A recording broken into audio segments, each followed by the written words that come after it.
ਵਾਹਿਗੁਰੂ ਜੀ ਕਾ ਖਾਲਸਾ ਵਾਹਿਗੁਰੂ ਜੀ ਕੀ ਫਤਿਹ। अस्सलाम वालेकुम आदाब जमा ਤੁਹਾਡੀ ਹੋਸਟ ਨੀਲਮ ਮੁਕਰਤਮਾ ਟੀਵੀ ਜੀ ਫਰ ਦੇ ਸਾਰੇ ਦਰਸ਼ਕਾਂ ਤੇ ਸਰੋਤਿਆਂ ਨੂੰ ਜੀ ਆਇਆਂ ਕਹਿੰਦੀਆਂ ਪ੍ਰੋਗਰਾਮ ਸੱਚੋ ਸੱਚ ਵਿੱਚ ਜਿਹੜੇ ਇਸ ਪ੍ਰੋਗਰਾਮ ਨਾਲ ਦੇਸ਼ਾਂ ਵਿਦੇਸ਼ਾਂ ਤੋਂ ਜੁੜ ਚੁੱਕੇ ਨੇ। ਖਾਲਿਸਤਾਨ ਅਫੇਅਰਸ ਸੈਂਟਰ ਦੇ ਸੰਚਾਲਕ ਡਾਕਟਰ ਅਮਰਜੀਤ ਸਿੰਘ ਜੀ ਰੋਜ਼ਾਨਾ ਦੀ ਤਰ੍ਹਾਂ ਸਟੂਡੀਓ ਵਿੱਚ ਮੇਰੇ ਨਾਲ ਮੌਜੂਦ ਨੇ। ਆਓ ਉਹਨਾਂ ਨਾਲ ਗੱਲਬਾਤ ਕਰਕੇ ਅੱਜ ਦੇ ਅਹਿਮ ਇਸ਼ੂਜ਼ ਉੱਪਰ ਉਹਨਾਂ ਤੋਂ ਉਹਨਾਂ ਦਾ ਤਬਸਰਾ ਜਾਣਦੇ ਹਾਂ। ਜੀ ਡਾਕਟਰ ਸਾਹਿਬ ਵਾਹਿਗੁਰੂ ਜੀ ਕਾ ਖਾਲਸਾ ਵਾਹਿਗੁਰੂ ਜੀ ਕੀ ਫਤਿਹ। हाँ जी नीलम कौर जी ਤੁਹਾਨੂੰ ਵੀ ਤੇ ਦੁਨੀਆ ਭਰ ਚ ਬੈਠੇ ਸਾਡੇ ਬਹੁਤ ਹੀ ਪਿਆਰੇ ਸੋਹਣੇ ਸਿਆਣੇ ਟੀਵੀ 84 ਦੇ ਦਰਸ਼ਕਾਂ ਨੂੰ ਵੀ ਵਾਹਿਗੁਰੂ ਜੀ ਕਾ ਖਾਲਸਾ ਵਾਹਿਗੁਰੂ ਜੀ ਕੀ ਫਤਿਹ ਤੇ ਸਾਡੇ ਬਹੁਤ ਹੀ ਪਿਆਰੇ ਮੁਸਲਮਾਨ ਭੈਣਾਂ ਭਰਾਵਾਂ ਨੂੰ अस्सलाम वालेकुम। ਜੀ ਰਾਜ ਸਾਹਿਬ ਜੀ ਆਨੂੰ ਪ੍ਰੋਗਰਾਮ ਸੱਚੋ ਸੱਚ ਵਿੱਚ ਬਹੁਤ ਸ਼ੁਕਰੀਆ। ਜੀ ਰਾਜ ਸਾਹਿਬ ਅੱਜ 2 ਜੁਲਾਈ 2021 18 ਹਾੜ ਨਾਨਕ ਸ਼ਾਹੀ ਸਮਤ 553 ਦਾ ਦਿਨ ਹੈ ਤੇ ਡਾਕਟਰ ਸਾਹਿਬ ਪ੍ਰੋਗਰਾਮ ਸ਼ੁਰੂ ਕਰਨ ਤੋਂ ਪਹਿਲਾਂ ਅਸੀਂ ਦਰਸ਼ਕਾਂ ਤੇ ਸਰੋਤਿਆਂ ਨੂੰ ਹਮੇਸ਼ਾ ਤਰ੍ਹਾਂ ਦੱਸਦੇ ਵਿਊਅਰਸ ਜੇ ਤੁਸੀਂ ਹੱਕ ਸੱਚ ਇਨਸਾਫ ਤੇ ਪੈਰਾ ਦਿਨ ਦਾ ਇੱਕੋ ਇੱਕ ਚੈਨਲ ਟੀਵੀ 84 ਨੂੰ ਦੇਖਣਾ ਚਾਹੁੰਦੇ ਹੋ ਤਾਂ ਤੁਸੀਂ ਦੇਖ ਸਕਦੇ ਹੋ ਸਪੈਕਟਰਮ ਕੇਬਲ, ਆਰਚਿਨ cable, Bell Fibe cable in Canada, roku, Jadoo box, Oshawa, Facebook TV 84 ਦੀ ਐਪ ਰਾਹੀਂ online streaming and IP box ਤੇ ਤੁਸੀਂ ਟੀਵੀ 84 ਨੂੰ ਦੇਖ ਸਕਦੇ ਹੋ। ਵਿਊਅਰਸ ਜੇ ਤੁਸੀਂ ਟੀਵੀ 84 ਨਾਲ ਜਾਂ ਪ੍ਰੋਗਰਾਮ ਸੱਚੋ ਸੱਚ ਨਾਲ ਫੇਸਬੁੱਕ ਰਾਹੀਂ ਜੁੜੇ ਹੋ ਤਾਂ ਇਸ ਨੂੰ ਵੱਧ ਤੋਂ ਵੱਧ ਲਾਈਕ ਕਰੋ ਤੇ ਸ਼ੇਅਰ ਕਰੋ ਅਤੇ ਨਾਲ ਹੀ YouTube ਤੇ ਸਬਸਕ੍ਰਾਈਬ ਵੀ ਕਰੋ। ਇਹ ਵੀ ਦੱਸ ਦਈਏ ਕਿ ਤੁਸੀਂ ਟੀਵੀ 84 ਦੀ ਐਪ ਨੂੰ ਐਂਡਰੋਇਡ ਐਂਡ ਐਪ ਸਟੋਰ ਤੇ ਡਾਊਨਲੋਡ ਕਰਕੇ ਜੋ ਟੀਵੀ 84 ਦੀ ਲਾਈਵ ਸਟ੍ਰੀਮ ਹੈ ਉਸ ਨੂੰ ਤੁਸੀਂ 24 ਆਵਰਸ ਦੇਖ ਸਕਦੇ ਹੋ। ਵਿਊਅਰਸ ਹੁਣ ਅਸੀਂ ਆਪਣੇ ਪ੍ਰੋਗਰਾਮ ਦੀ ਸ਼ੁਰੂਆਤ ਕਰਨ ਜਾ ਰਹੇ ਹਾਂ। ਇਸ ਵੀਕ ਦਾ ਐਂਡ ਵਾਲਾ ਪ੍ਰੋਗਰਾਮ ਕਰਨ ਜਾ ਰਹੇ ਹਾਂ। ਸੋ ਹੈਪੀ ਵੀਕਐਂਡ ਤੁਹਾਨੂੰ ਸਭ ਨੂੰ ਕਹਿੰਦੇ ਆ। ਤੁਹਾਡਾ ਜਿਹੜਾ ਵੀਕਐਂਡ ਹੈ ਬਹੁਤ ਹੀ ਵਧੀਆ ਗੁਜ਼ਰੇ, ਚਾਵਾਂ ਨਾਲ ਗੁਜ਼ਰੇ, ਖੁਸ਼ੀਆਂ ਨਾਲ ਗੁਜ਼ਰੇ। ਸੋ ਹੁਣ ਆਪਾਂ ਆਪਣੇ ਪ੍ਰੋਗਰਾਮ ਦੀ ਸ਼ੁਰੂ ਦੇ ਵਿੱਚ ਆਪਾਂ ਤੁਹਾਨੂੰ ਦੱਸ ਦਈਏ ਕਿ ਜਿਹੜਾ ਸਾਡਾ ਪ੍ਰੋਗਰਾਮ ਸੱਚੋ ਸੱਚ ਹੈ ਉਸ ਨੂੰ ਕਿਸ ਨੇ ਸਪਾਂਸਰ ਕੀਤਾ ਹੈ। ਉਸ ਨੂੰ ਸਪਾਂਸਰ ਕੀਤਾ ਗਿਆ ਹੈ ਨਿਊਯਾਰਕ ਸਥਿਤ HS ਡਿਵੈਲਪਮੈਂਟ ਗਰੁੱਪ ਵੱਲੋਂ ਸਪਾਂਸਰ ਕੀਤਾ ਗਿਆ ਹੈ। ਅਸੀਂ ਉਹਨਾਂ ਦਾ ਤਹਿ ਦਿਲ ਤੋਂ ਸ਼ੁਕਰਗੁਜ਼ਾਰ ਕਰਦੇ ਹਾਂ। ਸੋ HS development group real estate construction management ਅਤੇ ਜਨਰਲ ਕੰਟਰੈਕਟਿੰਗ ਦੇ ਫੀਲਡ 'ਚ ਟਰਾਈ ਸਟੇਟ ਏਰੀਆ ਵਿੱਚ ਆਪਣੀ ਜਿਹੜੀ ਸੇਵਾਵਾਂ ਦਿੰਦੇ ਨੇ। ਸੋ ਨਿਊਯਾਰਕ, ਨਿਊ ਜਰਸੀ ਅਤੇ ਕਨੈਕਟੀਕਟ ਵਿਖੇ ਹਰ ਤਰ੍ਹਾਂ ਦੇ ਰੈਜ਼ੀਡੈਂਸ਼ੀਅਲ ਅਤੇ ਕਮਰਸ਼ੀਅਲ ਪ੍ਰੋਜੈਕਟਸ ਵਿੱਚ HS ਡਿਵੈਲਪਮੈਂਟ ਗਰੁੱਪ ਦੀ ਜਿਹੜੀ ਟੀਮ ਹੈ ਉਹ ਮਾਹਿਰ ਹੈ ਅਤੇ ਆਪਣੀ ਕੰਪਨੀ ਪੂਰੀ ਤਰ੍ਹਾਂ ਜਿਹੜੀ ਉਹਨਾਂ ਦੀ ਕੰਪਨੀ ਹੈ ਫੁੱਲੀ ਜਿਹੜੀ ਲਾਇਸੈਂਸਡ ਅਤੇ ਇੰਸ਼ੋਰਡ ਹੈ। ਸੋ ਅੱਜ ਦੀ ਸਪਾਂਸਰਸ਼ਿਪ ਲਈ ਅਸੀਂ HS ਡਿਵੈਲਪਮੈਂਟ ਗਰੁੱਪ ਦੇ CEO ਸਰਦਾਰ ਵਰਿੰਦਰ ਸਿੰਘ ਜੀ ਹੋਰਾਂ ਦਾ ਤਹਿ ਦਿਲ ਤੋਂ ਸ਼ੁਕਰੀਆ ਅਦਾ ਕਰਦੇ ਹਾਂ। ਸੋ ਅਸੀਂ ਵੀ ਚਾਹਾਂਗੇ ਕਿ ਤੁਸੀਂ ਵੀ ਜਿਹੜੀ ਤੁਸੀਂ ਪ੍ਰੋਗਰਾਮ ਸੱਚੋ ਸੱਚ ਰਾਹੀਂ ਜਿਹੜੀ ਤੁਸੀਂ ਸਪਾਂਸਰ ਕਰ ਸਕਦੇ ਹੋ ਸਾਡੇ ਫੋਨ ਨੰਬਰ ਤੇ ਸਾਨੂੰ ਕਾਲ ਕਰ ਸਕਦੇ ਹੋ ਸਪਾਂਸਰ ਕਰਨ ਲਈ। ਸੋ 5166191984 ਤੁਸੀਂ ਸਾਨੂੰ ਸੇਮ WhatsApp ਜਿਹੜਾ ਇਹਦੇ ਤੇ ਕਰ ਸਕਦੇ ਹੋ ਇਸੇ ਨੰਬਰ ਤੇ। ਸੋ ਤੁਸੀਂ ਸਾਨੂੰ ਈਮੇਲ ਵੀ ਕਰ ਸਕਦੇ ਹੋ info@tv84.tv ਤੇ। ਸੋ ਹੁਣ ਆਪਾਂ ਆਪਣੇ ਪ੍ਰੋਗਰਾਮ ਦੀ ਸ਼ੁਰੂਆਤ ਕਰਦੇ ਹਾਂ ਅੱਜ ਦੇ ਪਹਿਲੇ ਅਹਿਮ ਇਸ਼ੂ ਦੇ ਨਾਲ। ਉਸ ਦੇ ਵਿੱਚ ਆਪਾਂ ਗੱਲਬਾਤ ਕਰਨ ਜਾ ਰਹੇ ਹਾਂ ਵਿਊਅਰਸ ਜਿਸ ਤਰ੍ਹਾਂ ਕਿ ਅੱਜ 2 ਜੁਲਾਈ ਦਾ ਦਿਨ 6ਵੇਂ ਪਾਤਸ਼ਾਹ ਗੁਰੂ ਹਰਗੋਬਿੰਦ ਸਾਹਿਬ ਵੱਲੋਂ ਸਥਾਪਿਤ ਕੀਤੇ ਅਕਾਲ ਤਖ਼ਤ ਸਾਹਿਬ ਦਾ 415ਵਾਂ ਜਿਹੜਾ ਸਥਾਪਨਾ ਦਿਵਸ ਹੈ। ਸੋ ਸਿੱਖ ਧਰਮ ਦਾ ਸਿਧਾਂਤ ਮੀਰੀ ਤੇ ਪੀਰੀ ਯਾਨੀ ਕਿ ਸੰਤ ਤੇ ਸੁਪਾਈ ਦਾ ਫਲਸਫਾ ਹੈ। ਸੋ ਦਿੱਲੀ ਤਖਤ ਤੋਂ 2 ਫੁੱਟ ਉੱਚਾ ਇਹ ਤਖਤ ਬੀਤੀਆਂ ਸਦੀਆਂ ਵਿੱਚ ਵੀ ਦੁਸ਼ਮਣ ਦੀਆਂ ਜਿਹੜੀਆਂ ਅੱਖਾਂ ਵਿੱਚ ਰੜਕਦਾ ਰਿਹਾ ਤੇ ਅੱਜ ਵੀ ਦਿੱਲੀ ਦੀਆਂ ਹਿੰਦੂ ਤਵੀ ਹਾਕਮਾਂ ਦੀਆਂ ਅੱਖਾਂ ਦੇ ਵਿੱਚ ਰੜਕ ਰਿਹਾ ਹੈ। ਸੋ ਅਕਾਲ ਤਖ਼ਤ ਸਾਹਿਬ ਦੀ ਜਿਹੜੀ ਅਹਿਮੀਅਤ ਅਤੇ ਸਿੱਖ ਕੌਮ ਨੂੰ ਦਰਪੇਸ਼ ਚੈਲੰਜਾਂ ਬਾਰੇ ਆਪਾਂ ਗੱਲਬਾਤ ਕਰਨ ਜਾ ਰਹੇ ਹਾਂ। ਸੋ ਅਸੀਂ ਚਾਹਾਂਗੇ ਕਿ ਤੁਸੀਂ ਸਟਾਰਟਿੰਗ ਤੋਂ ਲੈ ਕੇ ਐਂਡ ਤੱਕ ਸਾਡੇ ਨਾਲ ਇਸੇ ਤਰ੍ਹਾਂ ਬਣੇ ਰਹਿਣਾ। ਦੇਖਣ ਸੁਣੀ ਤੁਹਾਡਾ ਸਭ ਦਾ ਬਹੁਤ ਬਹੁਤ ਸ਼ੁਕਰੀਆ। ਜੀ ਡਾਕਟਰ ਸਾਹਿਬ ਕੀ ਵਿਚਾਰਾਂ ਨੇ? ਦੇਖੋ ਸਭ ਤੋਂ ਪਹਿਲਾਂ ਤਾਂ ਅਸੀਂ ਵੀਰ ਵਰਿੰਦਰ ਸਿੰਘ ਜਿਨ੍ਹਾਂ ਨੂੰ ਪਿਆਰ ਨਾਲ ਵਿੱਕੀ ਸਿੰਘ ਕਿਹਾ ਜਾਂਦਾ ਹੈ HS ਡਿਵੈਲਪਮੈਂਟ ਕੰਪਨੀ ਦੇ ਉਹ CEO ਨੇ। ਬੜੇ ਕਾਮਯਾਬ ਕਾਰੋਬਾਰੀ ਵੀ ਨੇ ਔਰ ਸਿੱਖੀ ਦੇ ਨਾਤੇ ਵੀ ਜਿਹੜਾ ਹੈ ਉਹ ਸਿਧਾਂਤ ਨਾਲ ਜੁੜੇ ਹੋਏ ਨੇ। ਫਿਰ ਸਿਆਸੀ ਤੌਰ ਤੇ ਵੀ ਉਹਨਾਂ ਨੇ ਅਮਰੀਕਨ ਸਿਸਟਮ ਦੇ ਵਿੱਚ ਆਪਣੀ ਪਹੁੰਚ ਬਣਾਈ ਹੈ। ਉਹਨਾਂ ਨੇ ਪਿੱਛੇ ਕੌਂਸਲਮੈਨ ਲਈ ਰਨ ਵੀ ਕੀਤਾ ਲੇਕਿਨ ਉਸ ਤੋਂ ਪਹਿਲਾਂ ਹੀ ਕਿਉਂਕਿ ਦੂਸਰੇ ਹੋਰ ਕੈਂਡੀਡੇਟ ਨੂੰ ਸਪੋਰਟ ਕੀਤਾ ਔਰ ਇਹਦੇ ਨਾਲ ਉਹਨਾਂ ਦਾ ਰੁਤਬਾ ਹੋਰ ਵੀ ਵਧਿਆ। ਪੰਥ ਨੂੰ ਪਿਆਰ ਕਰਨ ਵਾਲੇ ਨੇ, ਕੌਮੀ ਘਰ ਖਾਲਿਸਤਾਨ ਦੇ ਮੁਦਈ ਨੇ ਔਰ ਸਾਡੇ ਨਾਲ ਉਹ ਇੰਤਹਾ ਪਿਆਰ ਕਰਦੇ ਨੇ। ਟੀਵੀ 84 ਨੂੰ ਉਹ ਬਹੁਤ ਐਡਮਾਇਰ ਕਰਦੇ ਨੇ। ਸੋ ਅਸੀਂ ਉਹਨਾਂ ਦਾ ਸ਼ੁਕਰੀਆ ਅਦਾ ਕਰਦੇ ਹਾਂ, ਉਹਨਾਂ ਦੀ ਕਾਮਯਾਬੀ ਲਈ ਦੁਆ ਵੀ ਕਰਦੇ ਹਾਂ ਔਰ ਇਹ ਆਸ ਵੀ ਕਰਦੇ ਹਾਂ ਕਿ ਬਹੁਤ ਵਾਰ ਇਹ ਹੁੰਦਾ ਹੈ ਕਿ ਜਿਨ੍ਹਾਂ ਕੋਲ ਧਨ ਆਉਣਾ ਸ਼ੁਰੂ ਹੋ ਜਾਂਦਾ ਹੈ, ਦੌਲਤ ਆਉਣੀ ਸ਼ੁਰੂ ਹੋ ਜਾਂਦੀ ਹੈ, ਉਹ ਕੌਮ ਪ੍ਰਸਤੀ ਦੇ ਏਜੰਡੇ ਤੋਂ ਸਟੈਪ ਪਿੱਛੇ ਖਿੱਚਣ ਲੱਗ ਜਾਂਦੇ ਨੇ। ਉਹ ਸਰਵ ਪ੍ਰਮਾਣਿਤ ਆਲ ਐਕਸੈਪਟੇਬਲ ਮੋਡ ਦੇ ਵਿੱਚ ਚਲੇ ਜਾਂਦੇ ਨੇ। ਸੋ ਅਸੀਂ ਆਸ ਕਰਦੇ ਹਾਂ ਕਿ ਇਵੇਂ ਹੀ ਵਰਿੰਦਰ ਸਿੰਘ ਖਾਲਿਸਤਾਨ ਦੇ ਝੰਡਾ ਬਰਦਾਰ ਰਹਿਣਗੇ ਜਿਵੇਂ ਉਹ ਅੱਜ ਨੇ। ਬਿਲਕੁਲ ਅੱਜ ਦਾ ਦਿਨ ਖਾਸ ਅਹਿਮੀਅਤ ਵਾਲਾ ਹੈ। ਤੁਸੀਂ ਜਿਵੇਂ ਦੱਸਿਆ ਕਿ 2 ਜੁਲਾਈ 1606 ਇਹ ਉਹ ਦਿਨ ਹੈ ਜਿਸ ਦਿਨ ਦਿੱਲੀ ਤਖਤ ਤੋਂ 2 ਫੁੱਟ ਉੱਚਾ ਤਖਤ ਅਕਾਲ 6ਵੇਂ ਪਾਤਸ਼ਾਹ ਗੁਰੂ ਹਰਗੋਬਿੰਦ ਸਾਹਿਬ ਸਥਾਪਿਤ ਕਰਦੇ ਨੇ, ਰਿਵੀਲ ਕਰਦੇ ਨੇ। ਔਰ ਜੇ ਤੁਸੀਂ ਟਾਈਮਲਾਈਨ ਦੇਖੋ ਤੇ 16 ਜੂਨ 1606 ਨੂੰ 5ਵੇਂ ਪਾਤਸ਼ਾਹ ਗੁਰੂ ਅਰਜਨ ਸਾਹਿਬ ਦੀ ਸ਼ਹਾਦਤ ਹੁੰਦੀ ਹੈ ਲਾਹੌਰ ਦੇ ਵਿੱਚ, ਰਾਵੀ ਦੇ ਕੰਢੇ, ਜਿੱਥੇ ਗੁਰਦੁਆਰਾ ਡੇਰਾ ਸਾਹਿਬ ਸ਼ਾਹੀ ਮਸਜਿਦ ਦੇ ਸਾਹਮਣੇ ਸੁਭਾਇਮਾਨ ਹੈ।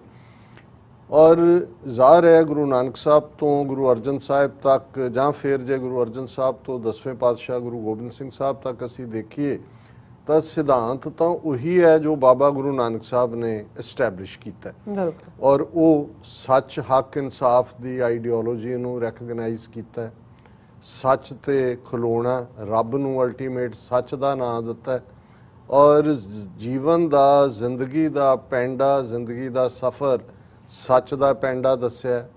ਜਾਚ ਵੀ ਇਹੀ ਸਿਖਾਈ ਕਿ ਸੱਚ ਕੀ ਬਾਣੀ ਨਾਨਕ ਆਖੈ, ਸੱਚ ਸੁਣਾਏ ਸੀ ਸੱਚ ਕੀ ਬੇਲਾ।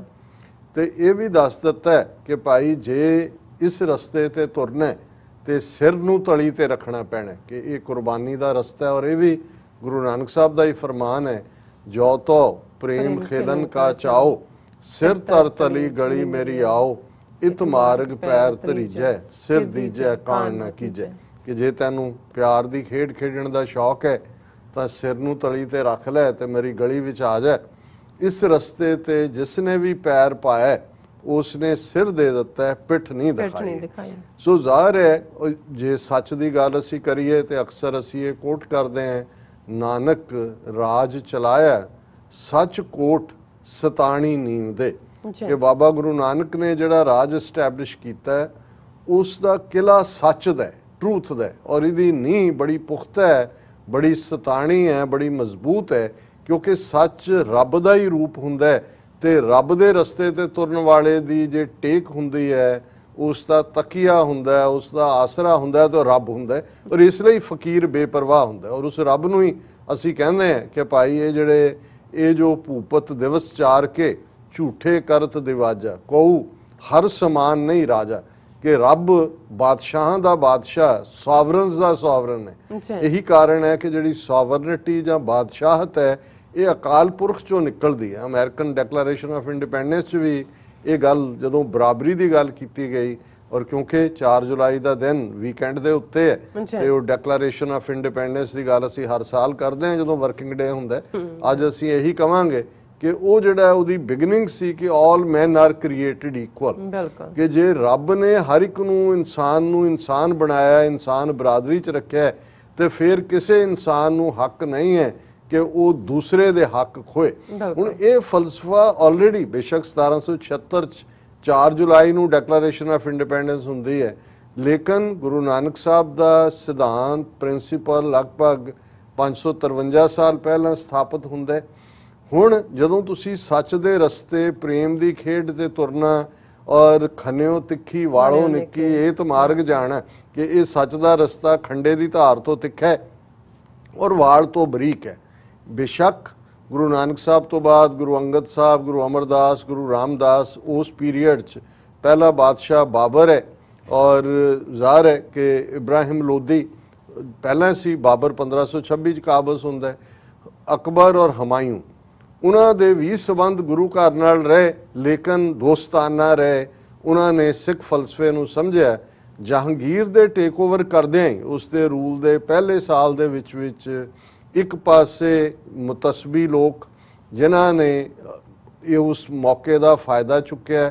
ਬਾਦਸ਼ਾਹ ਜਿਹੜੇ ਨਵੇਂ ਬਣਦੇ ਨੇ ਔਰ ਕੰਨਾਂ ਦੇ ਵੀ ਕੱਚੇ ਹੁੰਦੇ ਨੇ ਬਹੁਤੇ ਬਾਦਸ਼ਾਹ, ਉਹਨਾਂ ਨੇ ਖੁਸਰੋ ਦਾ ਬਹਾਨਾ ਬਣਾ ਕੇ ਪੋਲੀਟੀਕਲ ਕੰਪਲੇਨ ਵੀ ਕੀਤੀ। ਔਰ ਹਿੰਦੂ ਤੋਂ ਵੀ ਫੋਰਸਿਸ ਜਿਹੜੀਆਂ ਗੁਰੂ ਨਾਨਕ ਸਾਹਿਬ ਦੇ ਪੀਰੀਅਡ ਤੋਂ ਹੀ ਜਿਹੜੀਆਂ ਨੇ ਉਹ ਸਿੱਖ ਵਿਚਾਰਧਾਰਾ ਨੂੰ ਐਜ਼ ਏ ਚੈਲੰਜ ਸਮਝਦੀਆਂ ਸੀ, ਬ੍ਰਾਹਮਣਵਾਦ ਨੂੰ, ਉਹ ਚੰਦੂ ਦੇ ਥੱਲੇ ਜਿਹੜੀਆਂ ਨੇ ਉਹ ਇਕੱਠੀਆਂ ਹੁੰਦੀਆਂ। ਔਰ ਇਸ ਦੋਨੋਂ ਦਾ ਨਤੀਜਾ ਹੈ ਕਿ ਬਾਦਸ਼ਾਹ ਜਿਹੜਾ ਇੱਕ ਸਟੇਜ ਦੇ ਉੱਤੇ ਮੁਤੱਸਬ ਦਾ ਸ਼ਿਕਾਰ ਹੁੰਦਾ ਹੈ। ਔਰ ਅਸੀਂ ਜ਼ਿਕਰ ਕੀਤਾ ਸੀ 16 ਜੂਨ ਗੁਰੂ ਅਰਜਨ ਸਾਹਿਬ ਦੇ ਸ਼ਹੀਦੀ ਦਿਨ ਦੇ ਮੌਕੇ ਕਿ ਕਿਵੇਂ ਤੌਜ਼ਕੇ ਜਹਾਂਗੀਰੀ ਦੇ ਵਿੱਚ ਜਹਾਂਗੀਰ ਨੇ ਇਸ ਦਾ ਇਕਬਾਲ ਕੀਤਾ, ਅੱਜ ਅਸੀਂ ਉਸ ਵੇਰਵੇ 'ਚ ਨਹੀਂ ਜਾਵਾਂਗੇ। ਪਰ 16 ਜੂਨ 1606 ਨੂੰ ਗੁਰੂ ਅਰਜਨ ਸਾਹਿਬ ਨੂੰ ਸ਼ਹੀਦ ਕਰ ਦਿੱਤਾ ਜਾਂਦਾ ਹੈ ਲਾਹੌਰ ਦੇ ਵਿੱਚ। ਉਹ ਪਹਿਲੇ ਸ਼ਹੀਦ ਗੁਰੂ ਨੇ, ਔਰ ਜ਼ਾਹਰ ਹੈ ਕਿ ਉਹ ਜਿਹੜੀ ਮੂਵਮੈਂਟ ਬਾਬੇ ਗੁਰੂ ਨਾਨਕ ਸਾਹਿਬ ਦੇ ਪੀਰੀਅਡ ਤੋਂ ਚੱਲ ਰਹੀ ਸੀ, ਉਹ ਸਿਧਾਂਤਕ ਤੌਰ ਤੇ ਉਹੀ ਹੈ, ਰਾਜਯੋਗ ਦਾ ਕਨਸੈਪਟ ਸੀ। ਜਦੋਂ ਇਹ ਬਿਆਨ ਭੱਟ ਕਰਦੇ ਨੇ ਗੁਰੂ ਨਾਨਕ ਸਾਹਿਬ ਨੂੰ ਕਿ ਰਾਜਯੋਗ ਜੇ ਨਿਮਾਣਿਓ, ਲੇਕਿਨ ਹੁਣ ਉਹ ਜਿਹੜਾ ਸਿਧਾਂਤਕ ਤੌਰ ਤੇ ਜਿਸ ਦੇ ਬੀਜ ਰੱਖੇ ਹੋਏ ਸੀ ਸਿੱਖ ਫਲਸਫੇ 'ਚ, ਉਹ ਉਸ ਦਾ ਜ਼ਾਹਰਾ ਰੂਪ ਪ੍ਰਗਟ ਹੁੰਦਾ ਹੈ, ਇੰਸਟੀਟਿਊਸ਼ਨਲਾਈਜ਼ ਉਸ ਨੂੰ ਕੀਤਾ ਜਾਂਦਾ ਹੈ।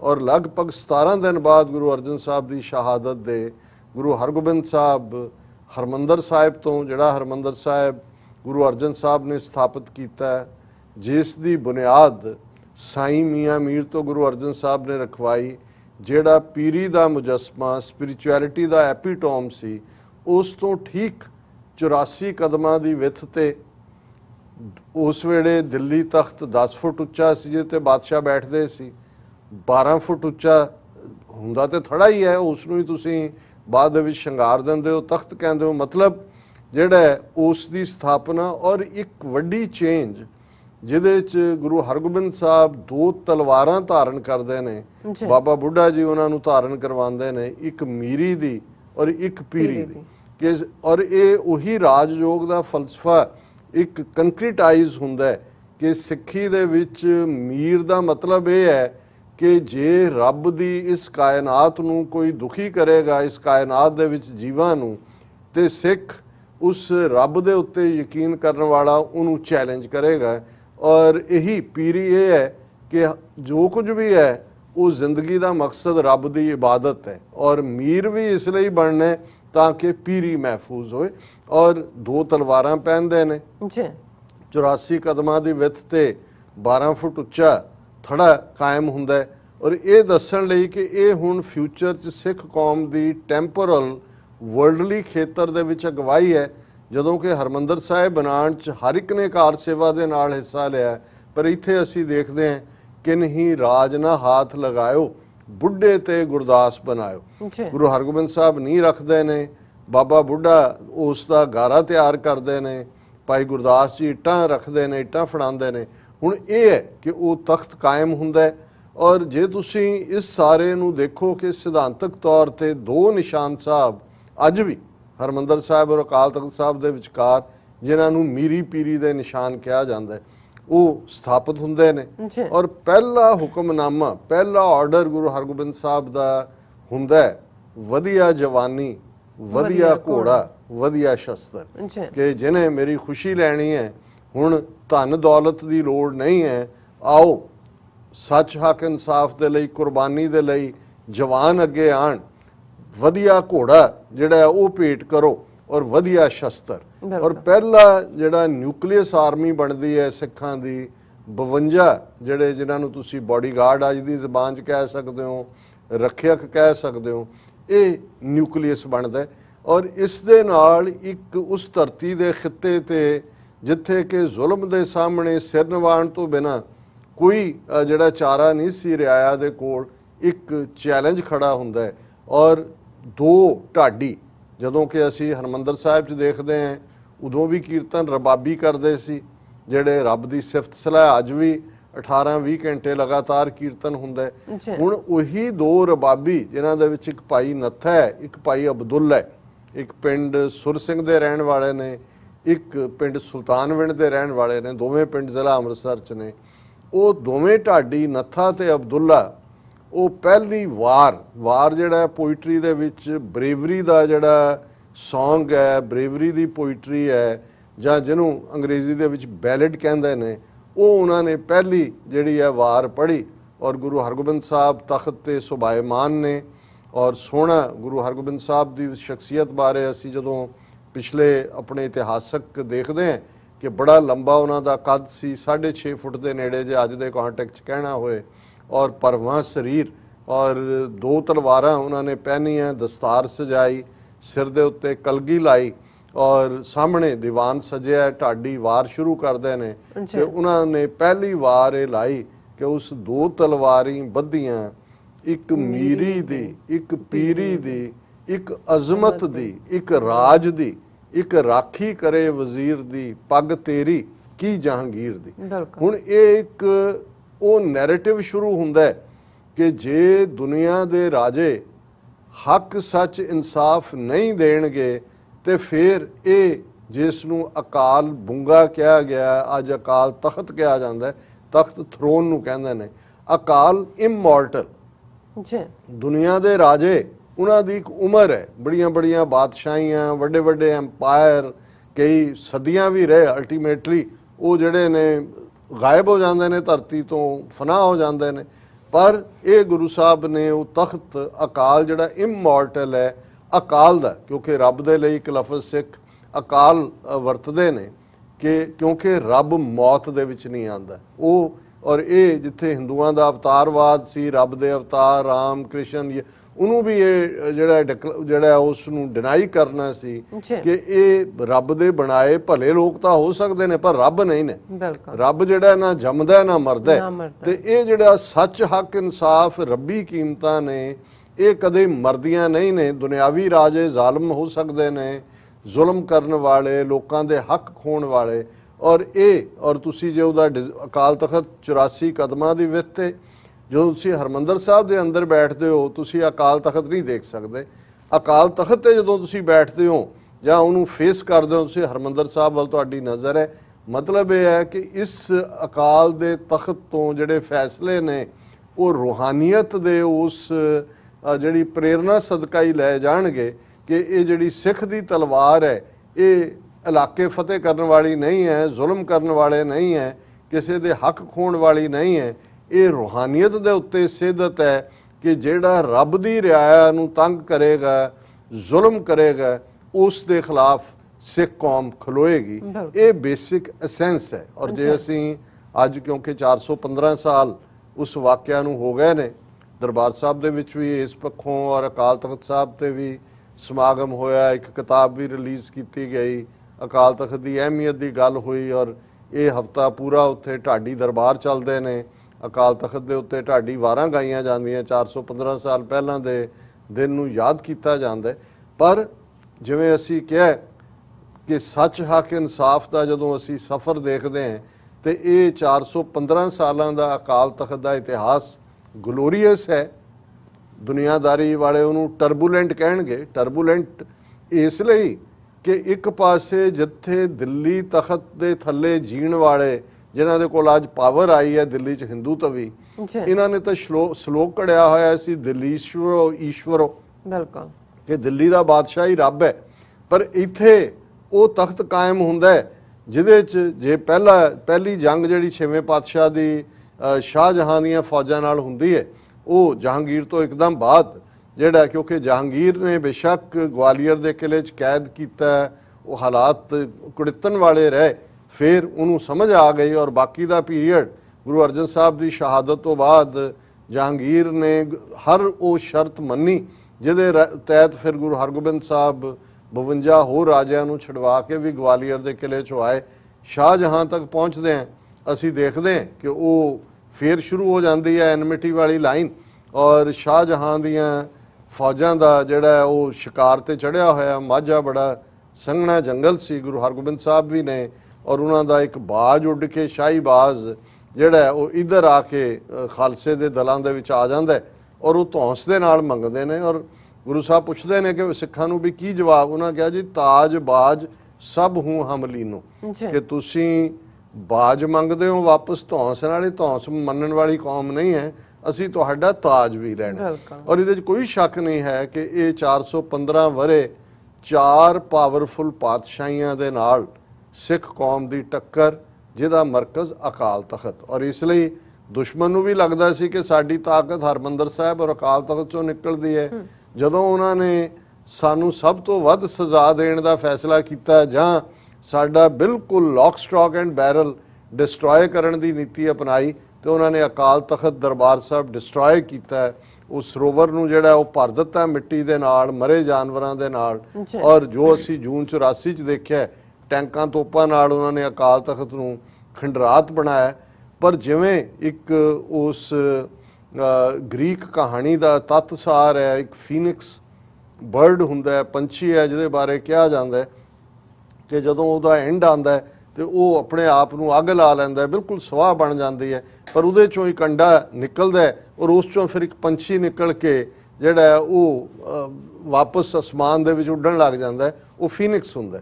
ਸੋ ਇਹ ਤਾਂ ਗ੍ਰੀਕ ਮਾਈਥੋਲੋਜੀ ਦੀ ਕਹਾਣੀ ਹੈ, ਪਰ ਜੇ ਇਹਨਾਂ 415 ਸਾਲਾਂ ਦਾ ਸਿੱਖ ਕੌਮ ਦਾ ਇਤਿਹਾਸ ਦੇਖਣਾ ਹੋਏ, ਫਿਰ ਸੱਚਮੁੱਚ ਦੁਸ਼ਮਣ ਨੇ ਸਮਝਿਆ ਕਿ ਫਨਾਹ ਕਰ ਦਿੱਤਾ ਹੈ। ਸਿਰਾਂ ਦੇ ਮੁੱਲ ਮੁਗਲ ਐਮਪਾਇਰ ਹੋਏ, ਇੱਕ ਸਦੀ ਪੂਰੀ ਪਰਸੀਕਿਊਸ਼ਨ ਦੀ ਅਸੀਂ ਦੇਖਦੇ ਹਾਂ। ਫਿਰ ਦਰਾ ਖੈਬਰ ਪਾਰ ਤੋਂ ਅਹਿਮਦ ਸ਼ਾਹ ਅਬਦਾਲੀ ਜਿਹੜਾ ਪੂਰੀ ਤਰ੍ਹਾਂ, ਕਿਉਂਕਿ ਸਿੱਖ ਚੈਲੰਜ ਕਰਦੇ ਨੇ ਅਫਗਾਨਿਸਤਾਨ ਦਾ ਪ੍ਰੋਵਿੰਸ ਮੁਗਲਾਂ ਤੋਂ ਖੋਹ ਕੇ ਉਹ ਬਣਾ ਲੈਂਦਾ ਪੰਜਾਬ ਨੂੰ।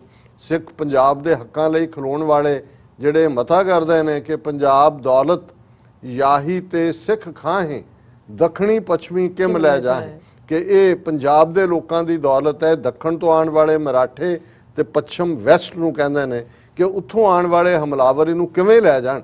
ਔਰ ਜ਼ਾਹਰ ਹੈ ਅਹਿਮਦ ਸ਼ਾਹ ਅਬਦਾਲੀ ਵੀ 1761-62 ਦੇ ਵਿੱਚ ਇੱਕ ਘੱਲੂਕਾਰਾ ਵੀ ਕਰਦਾ ਹੈ, 40-50 ਹਜ਼ਾਰ ਸਿੱਖ ਇੱਕ ਦਿਨ ਚ ਮਾਰ ਦਿੰਦਾ ਹੈ ਕੁਪਰਹੀੜੇ ਦੇ ਮੈਦਾਨ 'ਚ, ਫਿਰ ਮੁੜਦਾ ਹੈ ਅੰਮ੍ਰਿਤਸਰ ਵੱਲ ਔਰ ਅਕਾਲ ਤਖਤ ਔਰ ਦਰਬਾਰ ਸਾਹਿਬ ਬਿਲਕੁਲ ਲੈਵਲ ਕਰ ਦਿੰਦਾ ਹੈ। ਔਰ ਇਹੀ ਕਹਾਣੀ ਮੁਗਲਾਂ ਨੇ ਮੱਸਾ ਰੰਗੜ ਬਿਠਾ ਕੇ ਕੀਤੀ, ਅਬਦਾਲੀ ਨੇ ਬਿਲਕੁਲ ਡਿਸਟਰੋਏ ਕਰਕੇ ਕੀਤੀ। ਫਿਰ ਅਸੀਂ ਦੇਖਦੇ ਹਾਂ ਅੰਗਰੇਜ਼ਾਂ ਦੇ ਪੀਰੀਅਡ 'ਚ ਉਹਨਾਂ ਨੇ ਮੈਨੀਪੂਲੇਟ ਕੀਤਾ, ਉਹਨਾਂ ਨੇ 4-5 ਗੁਰਦੁਆਰੇ ਸਿੱਧੇ ਆਪਣੇ ਕੰਟਰੋਲ ਥੱਲੇ ਲਏ। ਔਰ ਇਹ ਇੱਕ ਵੱਖਰੀ ਕਹਾਣੀ ਹੈ ਕਿ ਕਿਵੇਂ ਉਹਨਾਂ ਨੇ ਅਕਾਲ ਤਖਤ ਨੂੰ ਯੂਜ਼ ਕੀਤਾ।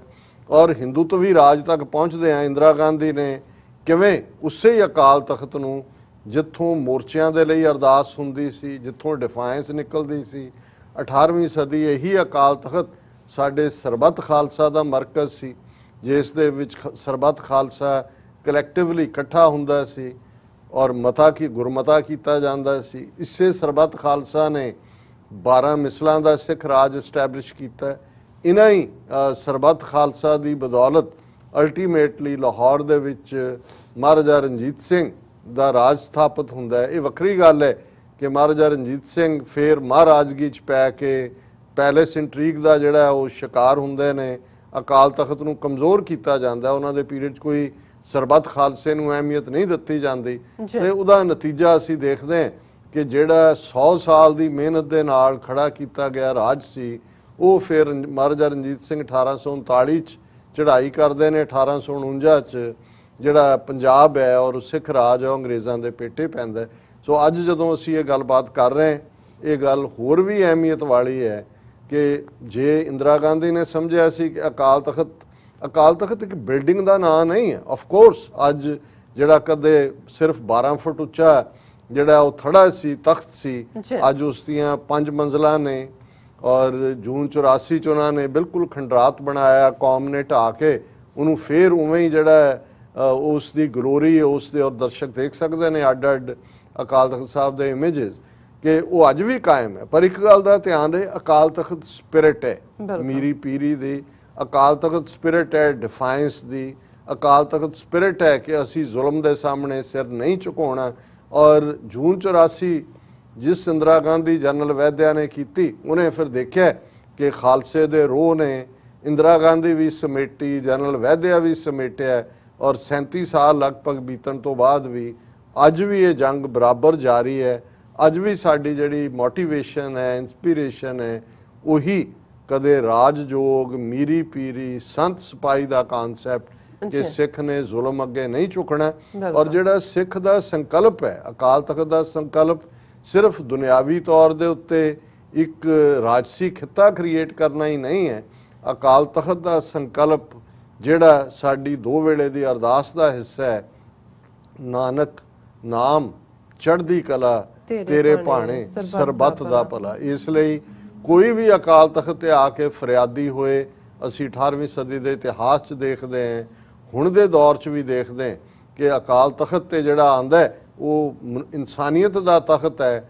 ਖਾਲਸਾ ਆਪਣੀ ਜਾਨ ਨੂੰ ਜੋਖਮ 'ਚ ਪਾ ਕੇ ਵੀ ਜਿਹੜਾ ਨਿਆਸਰ ਹੈ ਉਸ ਦਾ ਆਸਰਾ ਬਣਦਾ ਹੈ, ਜਿਹੜਾ ਬਿਨਾਂ ਧਿਰ ਤੋਂ ਹੈ ਖਾਲਸਾ ਉਹਦੀ ਧਿਰ ਬਣਦਾ ਹੈ, ਜਿਹੜਾ ਜ਼ੁਲਮ ਦਾ ਸ਼ਿਕਾਰ ਹੈ ਖਾਲਸਾ ਜ਼ਾਲਮ ਨੂੰ ਵੰਗਾਰਦਾ ਹੈ।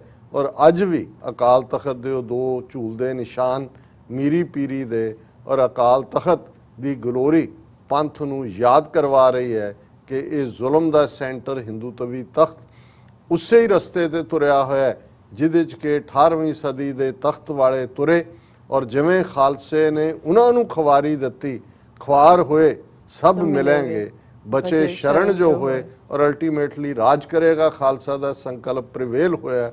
ਹੁਣ ਵੀ ਰਾਜ ਕਰੇਗਾ ਖਾਲਸਾ, ਅਲਟੀਮੇਟਲੀ ਦਰਿਆਏ ਜਮਨਾ ਤੋਂ ਵਾਘਾ ਤੱਕ independent sovereign nation Khalistan Khalsa ਪੰਥ ਲਿਬਰੇਟ ਕਰਵਾਏਗਾ ਹਿੰਦੂ ਤਵੀ ਆਰਮੀ ਜੈਕ ਬੂਟ ਤੋਂ।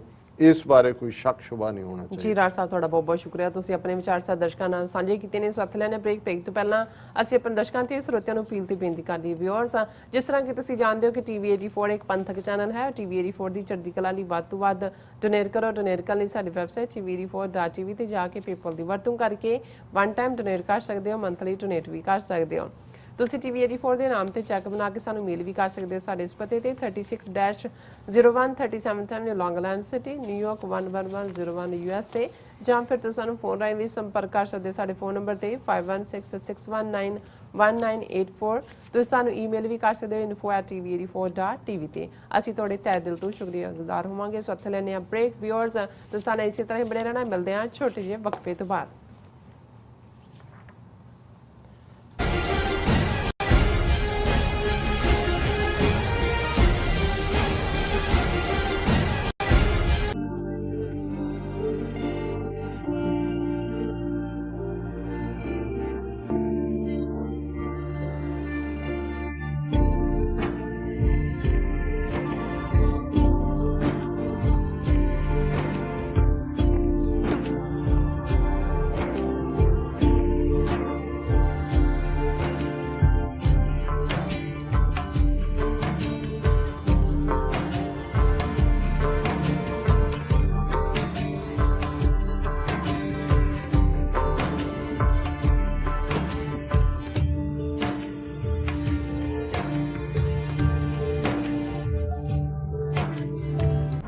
ਵਾਹਿਗੁਰੂ ਜੀ ਕਾ ਖਾਲਸਾ, ਵਾਹਿਗੁਰੂ ਜੀ ਕੀ ਫਤਿਹ। ਮੇਰੇ ਸਾਰੇ ਸੰਸਾਰ ਭਰ ਦੇ ਪੰਜਾਬੀਆਂ ਤੇ ਸਿੱਖ ਭਾਈਚਾਰੇ ਨੂੰ ਬੇਨਤੀ ਹੈ, ਤੁਸੀਂ ਜਲਦੀ ਅੱਜ ਹੀ ਆਪਣੇ ਪੰਜਾਬ ਦੇ ਲਈ the non government Punjab independence referendum ਦੀਆਂ ਵੋਟਾਂ ਰਜਿਸਟਰ ਕਰਵਾਓ। 15 ਅਗਸਤ 2021 ਨੂੰ ਇਹ ਵੋਟਾਂ ਇੰਗਲੈਂਡ ਤੋਂ ਸਟਾਰਟ ਹੋਣਗੀਆਂ। ਪਹਿਲੀ ਪੋਲਿੰਗ ਸੈਂਟਰ, ਪਹਿਲੀ ਵੋਟ ਇੰਗਲੈਂਡ ਤੋਂ ਹੋਗੀ। ਜਲਦੀ ਵੋਟਾਂ ਰਜਿਸਟਰ ਕਰਵਾਓ। Thank you.